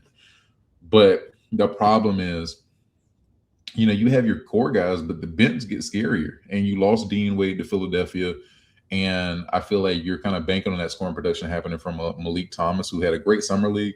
But in terms of, depth, I feel like Bron at a 43 is going to need depth more than anything. He just can't take even Donovan Mitchell and a bunch of pieces on his back to the finals, because you get there and then you're like, oh, shoot, it's the Spurs. You got to start thinking about that, and you got to be honest with yourself. So I just feel like they need to blow it up if they can't get it done this year or next. Yeah. That is, I don't know, bro. And I guess what's Donovan? Say that again. Now I was gonna say is if they can't get it done and Donovan's getting his money, I know you said Book, but it's what is Donovan's legacy? Because even Book at least made it to a finals. Yeah. And like I said, a great scorer, but it doesn't translate to many wins. And even if you do, who's taking on that contract? What type of team is taking on that contract? Because y'all just paid this man a crazy amount of money, bro. A ridiculous amount of money. Facts. You're getting what, 70, 78 a year? Yeah, his last year's gonna be 75. For somebody to be losing. And this is where I don't blame Boston. I get it. It's you look at a contract, you're hold on. I'm not doing this. You want how much? Word. I'm not doing this. Yeah.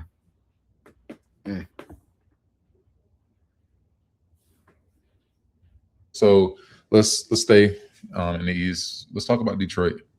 So the biggest cloud is Jalen Duren. This duo between Cade and Duren that people talked about in the middle of the season is fading. And I think they might bring Duren back. And Detroit has all the leverage now. Duren looked at the market. They were talking about LA, who went and got Walker Kessler. And even Boston, we got Mitchell Robinson. So his market is dwindling. And I wonder what that does to the chemistry in the locker room. And I feel like if somebody had to lose the offseason, it was Detroit, because there was a lot of key moves that, at the beginning of the offseason, they're talking about, we're going to wait for Kawhi or LeBron. What did I tell you? what did I tell you? Negative. And even some of the other pieces in terms of getting a quality scorer. They re-signed Kevin Huerter, who's okay as a scorer, but he's not a go-to scorer. You got Ibuka from Stanford in the draft, and I think they got Isaiah Joe Yeah, they got Isaiah Joe from OKC, but you kind of return back the same roster, and I feel like it's going to be the Cade experiment again, where Cade's going to get you, 27, 28 a night, but in the playoffs, we see what Duran is. Hopefully, we get a step up from Paul Reed. And then you got John Collins, who I think can be a contributor and a scorer, but he's not going to be like a 20-point game per score. I think he's going to be more in terms of that 16, hopefully 17 a game. But I just don't think that's enough to keep up in the East. That's getting better. So their stock is down for me. I'm gonna say it's about the same. We got to see what happens with Duran, of course. But I don't think that his situation is going to mess up the locker room or the chemistry too much. I feel like it was more of a business type situation. Not like he's been going at it with any players or anything or having beef with any players. So I think that'll be fine. As far as them and Duran, like that could possibly be a move that's made, as the season goes along, maybe before the trade deadline if they decide to move on from him. But like you said, it's going to be the Cade show. You got to hope somebody steps up. Tobias is no longer there. You got to hope Asar makes some type of jump, shooting and scoring something other than defense. But we're going to see, man. I think Cade can still win them some games, but I don't see them winning the Eastern Conference or having the best record in the East going into next season.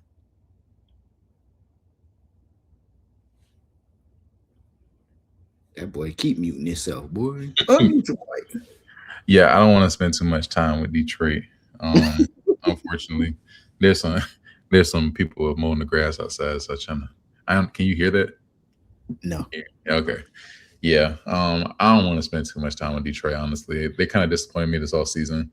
And I just don't get it. It's like Detroit's one of those teams where it feels like a big city, but it's not really a big city. It's kind of a small market. Because I don't think they were ever in contention for Bryant. I don't even think did Bryant even have them on that board. We got to be honest. Scratch him out. He's not. I'm not going there. Yeah, I just feel like sometimes as a middle market team, you have to overpay for guys like Jalen Duran. I get it from their perspective because he was asking for 45.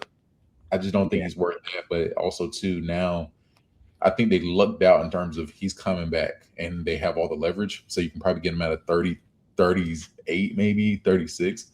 But I'm excited to see what Isaiah Joe does because, he has that championship pedigree. He's a knockdown shooter.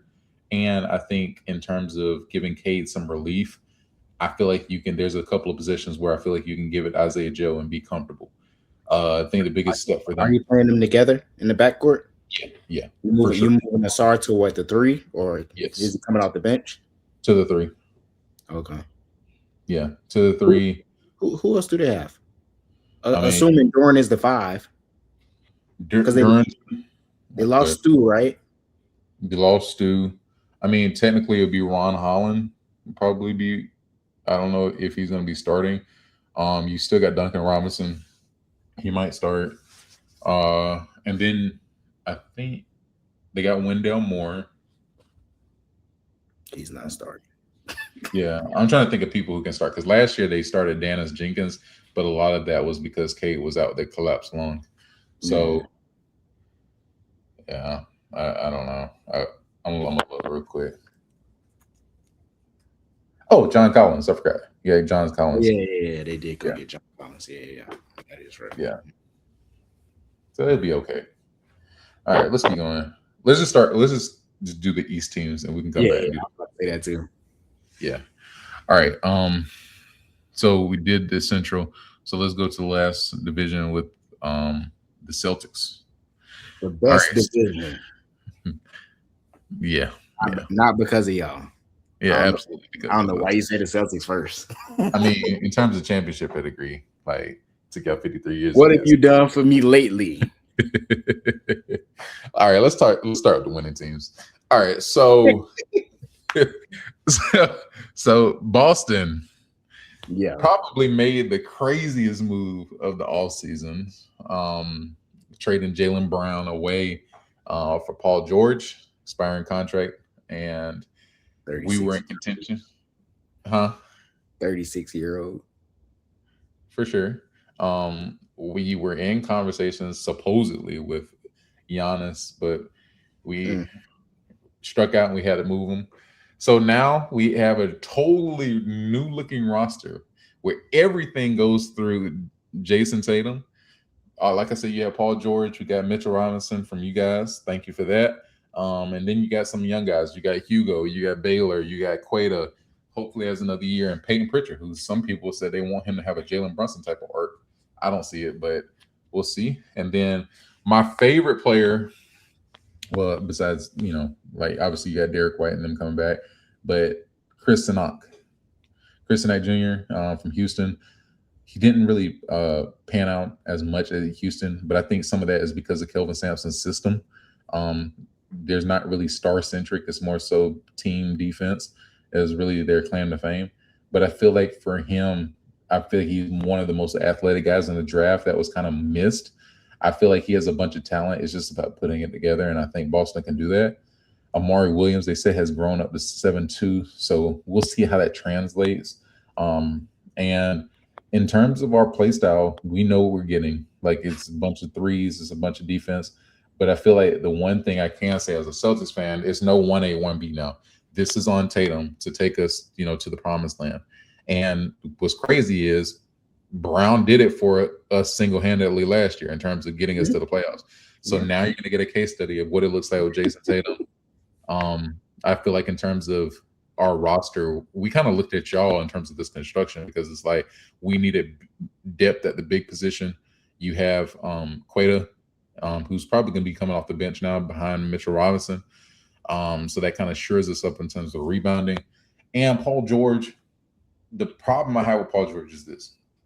Paul George gave you about 17, 18 last year, but he had a 53-game rest with that suspension with PEDs. I'm curious to know what Paul George looks like for 82 games and if he can stay healthy. If he can do that, I think we can do some major things in the playoffs. I feel like we're still going to be in that 55, 60 range, probably closer to 50. But it's kind of like I was saying with some of these other teams, we've got a bunch of guys. And can these guys step up and play a level above what they're asked to do? And without Jaylen Brown, there's no safety net. So it's like if Tatum's having an off game, Derek White has to step up. And Derek White had a down year last season. And at that contract, now he's making $30 million a year. So it's not just like a scary piece. No, you're going to be a cornerstone type of piece. And so I'm just curious to know what that looks like. And then for Mitchell Robinson, it's like, Queta provided a solid piece for us, even offensively, but that's not Mitchell Robinson's game. And I wonder in terms of play style, and maybe you can answer this, is like, how do you play him, in terms of the pace that we play at, when I feel like a lot of teams are going to try to hack a Mitch, throughout the season in order to kind of slow us down because we want to get out, run, and shoot threes. So, Well, I'll start with the Mitch thing. Like, he's one of the best offensive rebounders in the league, if not the best offensive rebounder in the league. Similar to, WNBA type situation, you saw Angel Reese go to the Atlanta Dream. They're the Atlanta Dream are the highest shooting 3-point team in the league, right? Similar to y'all are going to shoot a lot of threes. His goal is going to be to get offensive rebounds. Like, I get what you're saying from a hack of Mitch standpoint, but like that's not going to be happening in the first quarter, in the second quarter, the third quarter. That's not really going to happen until the fourth quarter, right? So play him the first 3 quarters. If they start, hacking him, hopefully he can knock down a free throw. He will split a lot of free throws, but I think he'll be able to play. I don't think he's going to be like out of shape or anything where he can't play and be able to run up and down the court as much as y'all want to shoot threes. I think his presence will be felt on both ends of the court. And then, like you said, similar to Paul George, like Jason Tatum also has to stay healthy. Like, I mean, he played a few games this past year, but like he was coming off a major Achilles injury as well. So we're gonna see what he looks like fully healthy. Like you said, we saw what Jaylen Brown could do by himself pretty much majority of the season last year, carried y'all to a 2 seed. Can Jason Tatum do that? We gonna see. Um, I think y'all will be in the mix. I think he'll be able to win y'all some games as long as they healthy, as long as he stays healthy. Hopefully, Paul George can play, 60 plus games this season. Similar to AD. I don't think he's going to play all 82 or anything crazy like that, or 75 or nothing like that. But I think if he can give y'all, 60 plus games, that'll be good enough. I think Derek White, come back to Derek White doing Derek White things. Um, so I think y'all will be fine, man. I think y'all will be fine. I think y'all will be right there in the mix, trying to compete, in the Eastern Conference. Yeah. What did you think about the Jalen Brown trade? I didn't like it. I didn't like it. Like, I understand it. Like, as we talked before about like the money situation, you don't want to have that much money tied up to one player, let alone two players, um, because you're already paying, JT. But I get it from that perspective. But what you got in return, I'm not sold on Paul George. Like I said, he's 36. You traded him for a 29, 30-year-old Jalen Brown. I expected to get a little bit more. I know you talked about y'all missed out on Giannis, but to go from Giannis to Paul George is crazy. Crazy. Um, I mean, shoot, if it were me, I ain't gonna hold you. Would you have taken the deal that y'all did or the deal that Milwaukee took? You talking about getting Tyler Hero and Getting Hero, Khalil Ware, Jaime Jaquez. Would you have taken that deal for Jalen Brown over the deal that y'all got? in a heartbeat? I mean, because at least with those players, you can at least experiment with who you want and then trade the rest of them for another piece. I mean, in terms of the Jalen Brown market, I think it's slowly dwindled as time Mm-hmm. progressed. And I don't think Miami would offer us that. I feel like that was his market. And the good thing is Paul George is an expiring contract, so we have some flexibility later. But I feel like it's the Donovan Mitchell problem. Like people are laughing at us now, but in about maybe 3 to 4 years, depending on how steep the decline is, Donovan Mitchell's trade market, I think, is going to be about the exact same. I feel like in terms of what hurt us, it was like Jalen Brown probably had the best year of his career, and then this Mm-hmm. is what we got for him. Right. But I just feel like it's just I feel like it's a lot of the owners who are like Dolan with the Knicks is like, I'm not going in the second apron for this, and I'm not gutting my roster if I'm a contender for a guy who, you know, if you're a contender, you most likely have a solid one, and you don't want to create that same rift that we had for 8 seasons. Mm-hmm. Yeah, So I get it, but I just felt like y'all could have got more. Like, why not just hold on to him until you can get something better? Because, like you said, he was coming off his best season of his career, and y'all go and do that. That's the trade y'all made. It wasn't nobody else y'all could have got. yeah, I mean, obviously, like neither of us in the locker room, so I don't know. Ideally, I would want to hold on to him because he's still under contract. That's what people don't understand. He doesn't. We don't gotta pay him, Right. but I just don't know what that would have looked like in terms of the locker room. And I'm gonna be real. I feel like Tatum's camp wanted him out. I feel like the reason why Tatum rushed the recovery was because Jalen Brown was killing. And like as much as we call the team ball like 1A1B, I do feel like Tatum was kind of hurt about Brown getting that Finals MVP. And in terms of legacy conversations, if Brown, if Tatum would have still been out and Brown would have led us at least to where we were, and we would have beat Philly, oh, I think there would have been a lot of tough conversations you would have had this offseason in terms of who's Yeah, better. definitely. So Yeah. I think probably when both of them retire, you probably hear that story. But I feel like right now the whole buddy buddy thing, I'm not really buying. Yeah. And they had I was watching the ESPY's little uh pre ESPY show or whatever, little red carpet. They had Jason Tatum out there. They had asked him about it. He was like, we spent 9 years together, but it's a business at the end of the day. Them boys weren't probably going cool like that for real. Yeah, Them boys just work together. yeah, and I think it's kind of going to be begging the question about 27 because number one, let's say we're not making the finals the next 2 to 3 years, right? Well, we're solid middle of the pack, making some deep runs, but never getting there. Question is, what do you do with Tatum? Because by that time, you could be looking at 81, 82 a year. And, I think in the back of his mind, he still wants to follow that Kobe arc and go to, LA, but I don't know with the Luka if that's possible. But then you got Jokic on the books. Like Jokic is going to be out there if he doesn't resign. Could we get into an AE conversation? Like, what do you do? Because I don't know if Tatum can function with another alpha, and I think that's the problem. So I don't know, but at least we're in contention and we have flexibility. I like to be in both of those conversations. So, I think both of us agree with you. One last question about the Celtics. What do you think the expectations are for y'all this season? I know we talked about Jaylen Brown leading y'all last year, but nobody expected y'all to be that good. So what's the expectations going into this season? Tatum has to do exactly what Jaylen Brown did for us last season, because then the conversation is going to get really louder. Because I think Jaylen Brown technically had a lesser roster because Cueto was still kind of coming into form, but now we have an established center.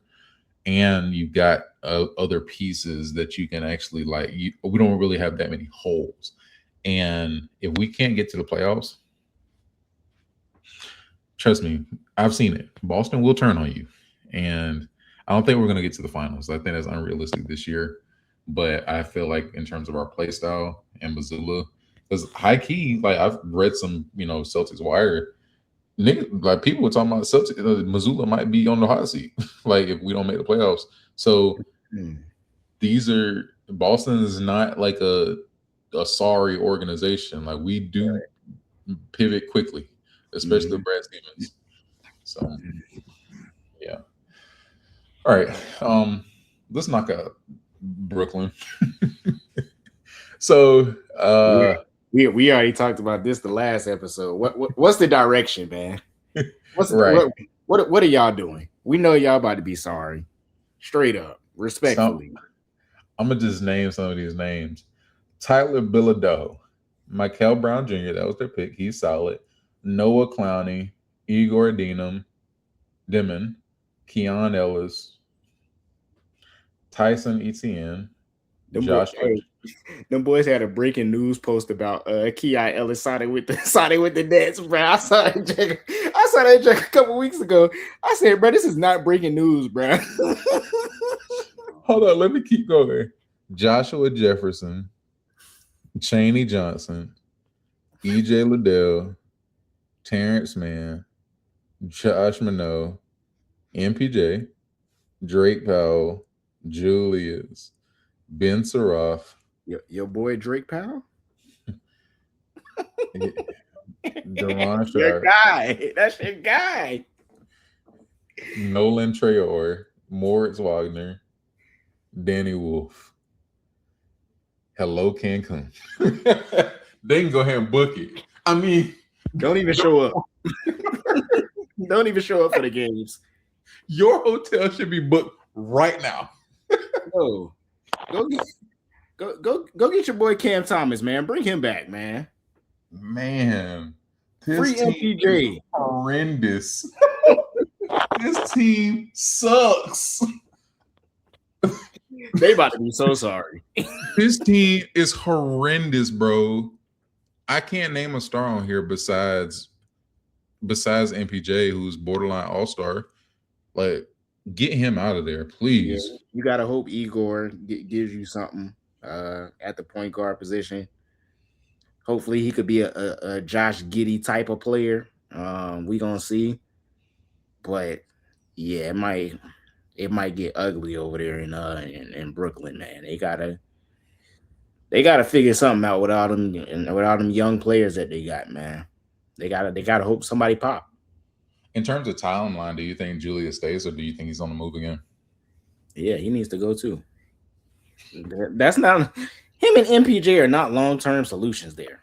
Buddy was a casualty of trades. Get him out of there. Free both of them. Send them to some contender somewhere. Somebody will take them. Okay, uh, gotcha.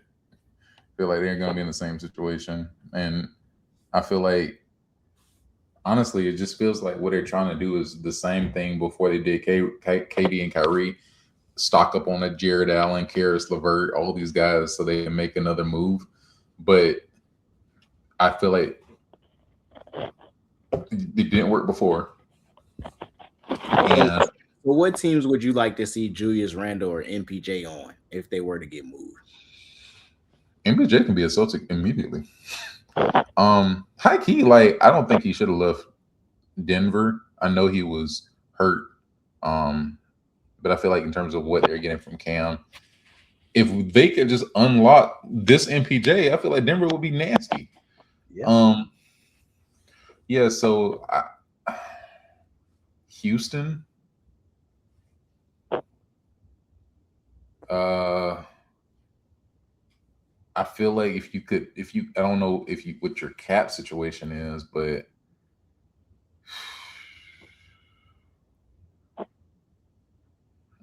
I was gonna say the Spurs, but in terms of like cap, I just don't know what that looks like. He's making 40 million a year, gives you another scorer, and around Wemby, I think he could excel. Yeah, that's about it. That's in terms of teams that I know that he could benefit right away. Yeah. What about you? What do you think? I think if I'm Atlanta, bruh, I might make a call for Julius Randle. I ain't gonna hold you. Put him at the 4, alongside a Big O. Congo, Jalen Johnson, the group that they got down there. Slot him in at the 4. You don't necessarily need him to come in and be the 1. He could be that 2-3 type option, scoring option. I think he could fit right in Atlanta. MPJ, he could go anywhere, bro. Yeah. You can never use enough shoot. You know what you're getting from him. He gonna let it fly. So I feel like he can go pretty much anywhere. Like you said, like Denver, if you were to go back to Denver, probably wouldn't happen. But if so, wouldn't be a bad spot. Lakers wouldn't be a bad spot. I feel like he can go and fit in a lot of places. I don't think Minnesota would do it just because of who they got, but even there would be crazy. Yeah. Yeah.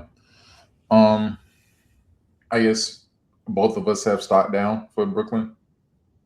Yeah, Yeah. yeah. No stock at all. They're not even a public trading company right now. You can't even get their stock. You can't even find their stock. It's not available to purchase right now.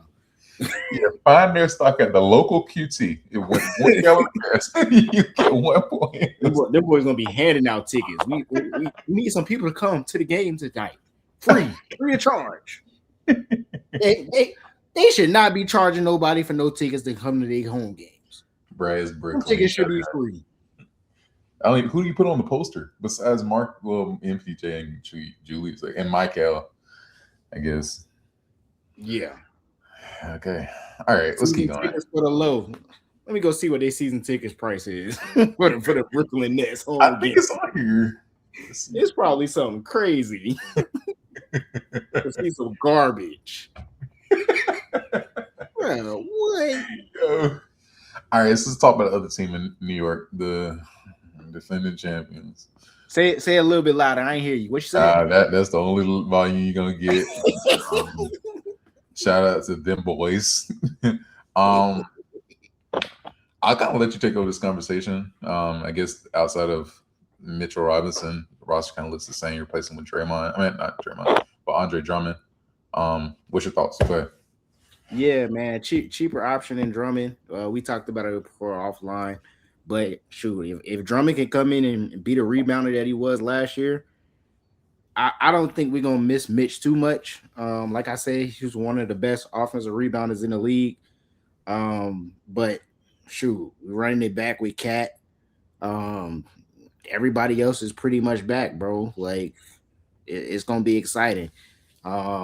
surprised that Landry Shamet actually came back. I thought he probably could have got some more money elsewhere, but he wanted to stay home, so appreciate it and take the discount. Um, like I talked about before, I don't think that we're in a position to be talking about running it back. I think we definitely gonna be in the mix. We're gonna be one of the top teams in the Eastern Conference, but shoot, I'm glad we got one, bro. I'm satisfied with one. Um, and we gonna see what happened with the rest, but it's gonna be exciting, man. Like I said, I'm glad we got one. Yeah. I guess the thing question I have is like, who is like, what are y'all gonna do with Cat? Because Cat right now is making 57 a year. Dolan said he wasn't going into the second apron, but I feel like losing Mitch is, I think, is going to be bigger than people think. Obviously, you still have Josh Hart. I feel like he's going to be the next cap casualty. Mhm. And you got Michael, OG, and Jalen. This next contract, I feel like Jalen's probably going to get all his money back that he gave back, and so that's going to change this roster. Um, like you said, I feel like you share the sentiment of a lot of Knicks fans who are okay because they waited 53 years for this one, but there's still expectations, I think, amongst this group. So I'm Mhm. just curious to know, like a Trey Jameson. I don't know. Do you still have Ariel Tory? Right, those kind of guys. Can you fill in, to help alongside Drummond? Drummond's 32, and Yeah. I think in terms of athleticism at this age, like you can't expect Andre Drummond to be Detroit Andre Drummond. So that's kind of the biggest thing I'm thinking. And then some of your smaller guys, like your Miles McBride's, um, he kind of fell off like later in the season, so Mhm. he wasn't Deuce. And you have Landry Shamet, who you Jose expect him. Alvarado coming Yeah, back. can they continue to produce to allow? Because I think the benefit with them versus the Spurs is there was a lot of times when Jalen could sit down and not have to worry about losing leads, and y'all could stay in contention. Can a Tyler Kolek, Deuce, Jordan Clarkson, can those guys continue to help that second unit to maintain and to build leads? That's going to be the biggest question for y'all, because everything else I don't think is really a question. Yeah, that's gonna be the next evolution. Is just like developing those bench guys because, as you said, like as the years go on, we're gonna have to make a decision on who to pay. So it's Mhm. like if we decide not to pay, a Josh Hart, are we comfortable with these guys who is on the bench stepping into a new role and being able to carry that load that Josh Hart did, right? Um, I'm gonna say it again, like I said last year, we need to go get another big, another one. I feel like you can never have enough bigs, and especially with Cat not being, a defensive anchor, prone to get in foul trouble. Go get another 7-footer that can truly contribute. So hopefully we can make another move and go get another big somewhere somehow. But I'm not sold on the bigs on the roster just yet. I think Drummond can come in and contribute. But I feel like we need another 7-footer that can come in and contribute as well. Yeah. Where's your? I guess it's hard to say with a defending champion, but where's your stock? Is it up or down? I'm gonna hold on to it. We gonna hold. We gonna see what happened. We gonna see, man. We gonna see. Like I said, I think we're gonna be right there in the mix. In the Eastern Conference again. Um, trying to make it out. We gonna see what happens. Agreed. I think the stock's down. No disrespect. I just feel like where y'all at now. Y'all never feel that high again. This is disrespect. This is disrespect there. I don't think y'all ever feel that high again in my lifetime. But congratulations. Um, I'm just saying, you know who runs this division, but it's good. All right. We Let's go gonna to see. let's go to the Raptors. I guess the shadow is what's going to happen with Kawhi with this investigation. Um, I, I don't necessarily think that the trade's not going to go through, but it's just the kind of everything's in a stalemate right now. Um, you have Brandon Ingram who got traded to LA, so you still have RJ Barrett, you have Collin, and you have Scotty. And then you presumably get Quickly back. Quickly wasn't in the trade, was he? He's back. Mhm. Yeah, so you still have quickly. I think their biggest thing is getting these guys to step up. I feel like Colin gave you a lot of great stretches last season, especially in the playoffs. And Scotty, I feel like we know what Scotty can be, but at $41 million, it's time to be the guy to take the step up. We know what Kawhi can do. I feel like the biggest thing for Kawhi is going to be health, because if Kawhi can stay healthy, I feel like they definitely can make a run just like they did the last time he was in Toronto. So for me, I have their stock going up. I think Kawhi is a big difference maker on this team, but just the questions around the legality of the situation, I'm still curious about. Yeah, I think if the trade happens to go through and Kawhi is on the Raptors, they're gonna be right there in the mix too. Like we said, like the East is only getting better. We saw what Toronto did last year. Um, Late down the stretch, a lot of length, a lot of athleticism, versatility. And I believe IQ was hurt. Quickly Yeah, was hurt. So having him back healthy is going to be big. Take some of the pressure off of RJ, off of Scotty. So we're gonna see. And we saw what Kawhi did the last time he was in Toronto. And if he's able to stay on the court and be healthy, this Toronto team could be dangerous. hmm Gives them a closer, gives them somebody that they can throw the ball to. We know they're gonna get stops. So this Toronto team could be scary. yeah, and I think even last season, Scotty was kind of the guy who kind of took over to kind of keep them in contention with the Cleveland series. I'm curious to know what Scotty is like playing in meaningful basketball and not having to be the one, because I feel like that's where Scotty can really, take that next level, where Kawhi is averaging 26, 27 a game, especially in the playoffs. And then you got a guy like Scotty who can erupt for a 28-point game, but he's also giving you all these intangibles that gets your opposing team in foul trouble. He's able to guard your best player, and he provides the length and versatility where he can switch, and you don't necessarily have to, hedge on any screens. You can really just face up guard and you can switch. And so I think that's going to give Toronto a needed advantage defensively. And at this stage in his career, if you could just hold on and keep Kawhi healthy, and if he could give you a glimpse of San Antonio Kawhi, I think they could easily have the best defense in the NBA. So I have faith in what they could be. The question is, number one, the legal situation. Number two is health. So all this is on Kawhi. But I think if he can come back and win another championship in Toronto, I feel like the conversations around Kawhi's legacy, we can get into some dangerous talks. Some very dangerous talks.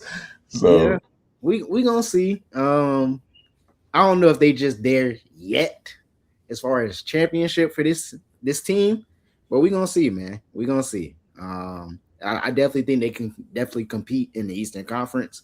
Um, Even if they do make it out, it's still gonna be tough with those teams out west.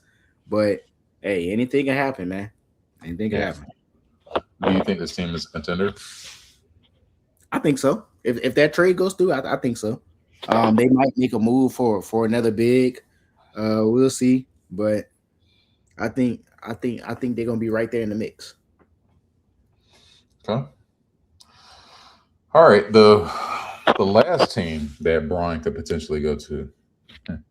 It's crazy we're still having this conversation. The Philadelphia 76ers, who got Jalen Brown, added to a loaded team with Tyrese Maxey, Joel Embiid, VJ Edgecombe, Justin Edwards, um, not Quentin Grimes. I don't think he resigned with them, but you Nah, have he's where he with the Lakers. Lakers, okay, but you still got you got Anthony Simons.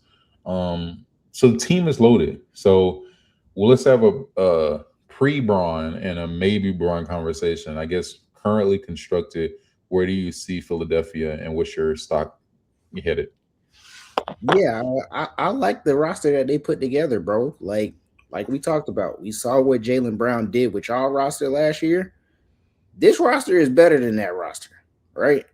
I think the question is going to become: are they playing through Embiid or are they playing through Jalen Brown? I think that's going to be something that they're going to have to figure out. You still got Maxey. You're playing through Maxey. Huh? You're playing through Maxey. Over Jaylen Brown? Yes. Over Embiid? Yes. Yeah, you're tripping. We don't even know. We don't know if Jaylen Brown, Joel Embiid's going to be healthy. You've been playing through Tyrese Maxey most of the time when Embiid's not hurt. So Jaylen Brown's not going to just step in and be the one. No, you don't think so? After what he did last year, you tripping? No. He did all that. Tripping. He did all that last year, and Tatum came back in, and Tatum. We were running offense through Tatum. What are you talking about? They don't have a Jason Tatum on that roster. Everybody in Philadelphia believes that is Tyrese Maxey. Like, you tripping? They tripping. Jaylen Brown's going to be taking a back seat. No, he's not, bro. Yes, he is. It goes through Tyrese Maxey. You might not agree, but that's what it is. Like, Tyrese Maxey. That's not what it is, bro. That's not what it is, bro. Jaylen Brown is a 1B again. Yeah, you're tripping. No. Like, have you not been watching the games? It's literally been through Tyrese Maxey.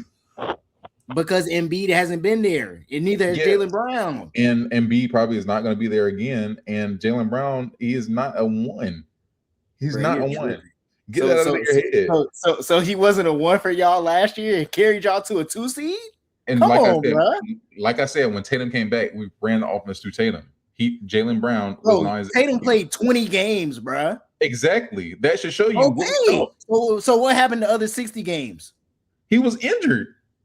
Okay, and who carried y'all as the 1? Jaylen Brown. Okay. Because other people were hurt. If everybody's healthy, Jaylen Brown is the. What happened when Jason Tatum came back? What did y'all do? Nothing. We ran off. They don't matter what. It don't matter what we did with them. It don't matter what y'all did, bro. Yes, it does. Who showed that he's a 1? He can show it, but we chose to run the offense through the guy who came back from Achilles. And you saw what happened. You saw how that went. Okay, this ain't 2K. I'm telling you what's gonna happen. That's not what's gonna happen, bro. They about to run the offense through Jaylen Brown. No, they're not. Or Embiid. No, they're not. Not at all. Watch. It will be Maxey 1, Embiid 2, then maybe Jaylen Brown. Yeah, you're tripping. You're delusional, bro. You're delusional. Absolutely, you are delusional. You think Jaylen Brown is going to be the 3rd option? Yes, he might be the 4th. Yeah, might be 4. All right. Yeah, watch the DJ. Disrespectful. I'm being serious, bro. Nah, you're disrespectful. But what are we talking about? You're disrespectful, bro. Like, maybe the 4th. Jaylen Brown would never be the number 1 option on the Philadelphia 76ers. Yeah, you're tripping. No. Okay. Let's make a poll. Anyways, back to what I was saying. This roster's loaded. They got Anthony Simons coming off the bench, potentially easily 6th man of the year already. On paper, you got VJ, you got Maxey, you got Embiid, barring health. Even if Embiid is not healthy, I think this roster is still good. Because, like I said, you saw what Jaylen Brown did for y'all last year carrying y'all. That man showed you that he could carry a team, and this roster is better than what y'all had last year when he was carrying y'all. I like this 76ers team. Even without Bron. If they get Bron, even better. You done? Yes, I'm done. Okay, thank you. Enough with that delusion. My stock is down all the way. We keep doing this in Philadelphia. Hold on.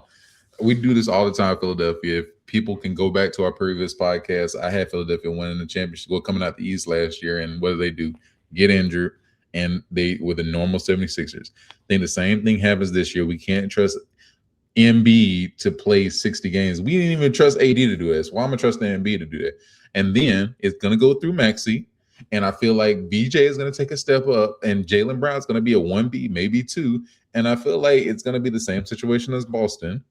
And we better hope that BJ doesn't take a huge step up, because he definitely couldn't be the second option. Let's not act like BJ is a slouch. And I just think that the roster currently constructed, it's got a lot of hurdles. Why are you disrespecting this man Jaylen Brown like this, bro? I'm not disrespecting him. No. You definitely disrespecting this man, bro. You're delusional. No. You are definitely disrespecting this man, bro. How? Like what he did last year didn't happen. I'm not saying that he didn't produce last year, but I'm saying in the midst of him producing, we still chose to put Tatum over him for a reason. You don't think that Boston and Philadelphia are going to do the same thing? Why what was the reason? Because Tatum was a better player. Okay. All right. Like, let's be honest, bro. All right. You're not gonna tell. You're not gonna tell. Hold on. You're not gonna tell. You're not gonna tell. Hold on. Let's see what. No. And he's gonna take a back seat. What are we doing? Hold on. Let's see what happens this year in Boston. That's all I'm gonna say. Who cares? No. It's not. Who cares? You're acting like I'm disrespecting his career. No. Hold on. You're acting like I'm disrespecting his career. I'm telling you, in the midst of him doing all these things, what NBA franchises still chose to do. Philadelphia is going to do the same thing as Boston. Jaylen Brown could kill, and it's still going to flow through Maxey. You're telling Maxey he's been the number one option when Embiid has been out for 3 to 4 years, and now you want him to take a backseat to Brown? And what did that do? It don't matter. No. I'm not taking a backseat to nobody. No. You just said Philly has fell short every time. Did you not just say that? Yes. Okay. They went and go add Jaylen Brown, somebody who can get you over the hump. You think he's going to take the back seat? A nice piece. He's a third or fourth option? He's a nice piece, Hundo. Yeah, you crazy. He's a nice piece. He's not a franchise cornerstone. What are we doing? You are if he's crazy. a franchise cornerstone, we would have paid him. You are crazy. We would have paid him. You are crazy. Nah. You know exactly why y'all ain't pay him. You are crazy. You tripping. You are tripping. That's ridiculous. You are tripping. Stop disrespecting You that think he's going to come into Philadelphia and be a number one option? Are we crazy? Watch. No. I don't care who wears the jersey. AI. Just watch. He will be a 1B. I'm gonna pull up the numbers. That's his nickname, 1B. We're gonna screenshot the numbers. Got 1B and 1B. When the season is over, we're gonna screenshot the numbers. I'm gonna tell you, I told you so. I'm gonna tell you, I told you so. That's all I'm gonna say. I told you so. Disrespecting that man like you crazy. I ain't disrespecting. It is what it is. He's been a 1B for 8 seasons. What are we doing? He's never been a number one. In Boston. Okay. All right. Things are gonna change in Philly. I promise you. It's not. We've said that every year, Hundo. We've said that. We trust the process my whole life. No. I'm talking about Jaylen Brown's situation. It's still the process. Okay. We're gonna see. Stop disrespecting that man. I'm not disrespecting him, bro. Yes, you are disrespecting him. Yes, you are disrespecting him. 1B. You are disrespecting him. 1B. Okay. That's the title of this episode, 1B. Because no, what? Okay. We're gonna see. We're gonna see. He thought he's gonna come to Philly and be a 1. What by? You better set the screen, huh? Set the screen? Set the screen, boy. Yeah. Pick and pop. You are disrespectful, bro. Don't set the screen, cuz. You disrespectful, bro. You disrespectful, bro. You can talk about 1. Watch. 1B. 1B. That's gonna be that boy nickname. 1B. Yeah, okay. And be like Granddad. What they call it? 1B. Finals MVP. Okay, and he's still 1B. 1B that. Thanks, 1B Pascal. that. Finals MVP. Now what? 1B. Now what? Still 1B. Okay. You act like I'm trying to disrespect his career. No, I respect his accolades, but in the midst of the accolades, we still treat him as a 1B. You think Philadelphia's gonna treat him any differently? Come on. The only one that he's gonna be in Charlotte. Set. Like what? Memphis. If he wants to be a 1. Okay. All right. We're gonna see. Would he be a 1 on Indiana? Yeah. Over Halliburton? Halliburton just gonna have the ball in his hands. The offense is gonna be ran through Jaylen Brown. Halliburton will still be the 1. Okay. 1B. Okay. That's his name. 1B. Okay. Anyways, this is a great end to the episode because we have whole half of the NBA to go next episode. We're gonna be back very soon to talk about the Western Conference because I think the Western Conference is much deeper and a lot of exciting teams. We're gonna be back not only with just NBA content, but also with NFL content. We're gonna talk about the stars, not the 1Bs. We're gonna focus on the people that actually change franchises. Oh my And goodness. So Jaylen Brown can't change a franchise. Charlotte, Brooklyn. Oh my goodness. That's crazy. So yeah, I hope you tune in. And as always, we want you to comment. Let us know if is Jaylen Brown a 1A or 1B. Like let us know in the comments. We're gonna have this on. This man said the third, maybe the fourth option. If Bron's there, he's definitely the fourth. What are we talking about? Oh my goodness. What are we talking about? Oh, you're true. We love you. We thank you for tuning in for 2 hours and 30 minutes of this content, man. We want to give you more content, and it's especially this next month as the NFL season is coming. We're going to give you more content. We're going to try to be consistent. John is away, but he'll be back in the next couple of episodes. And as always, if you know somebody who doesn't know about the winning shot, it is your responsibility. Go and share it with them. We love you and thank you for all the subscribers we're getting, and we want you to engage with our content. And until next time, peace. Peace.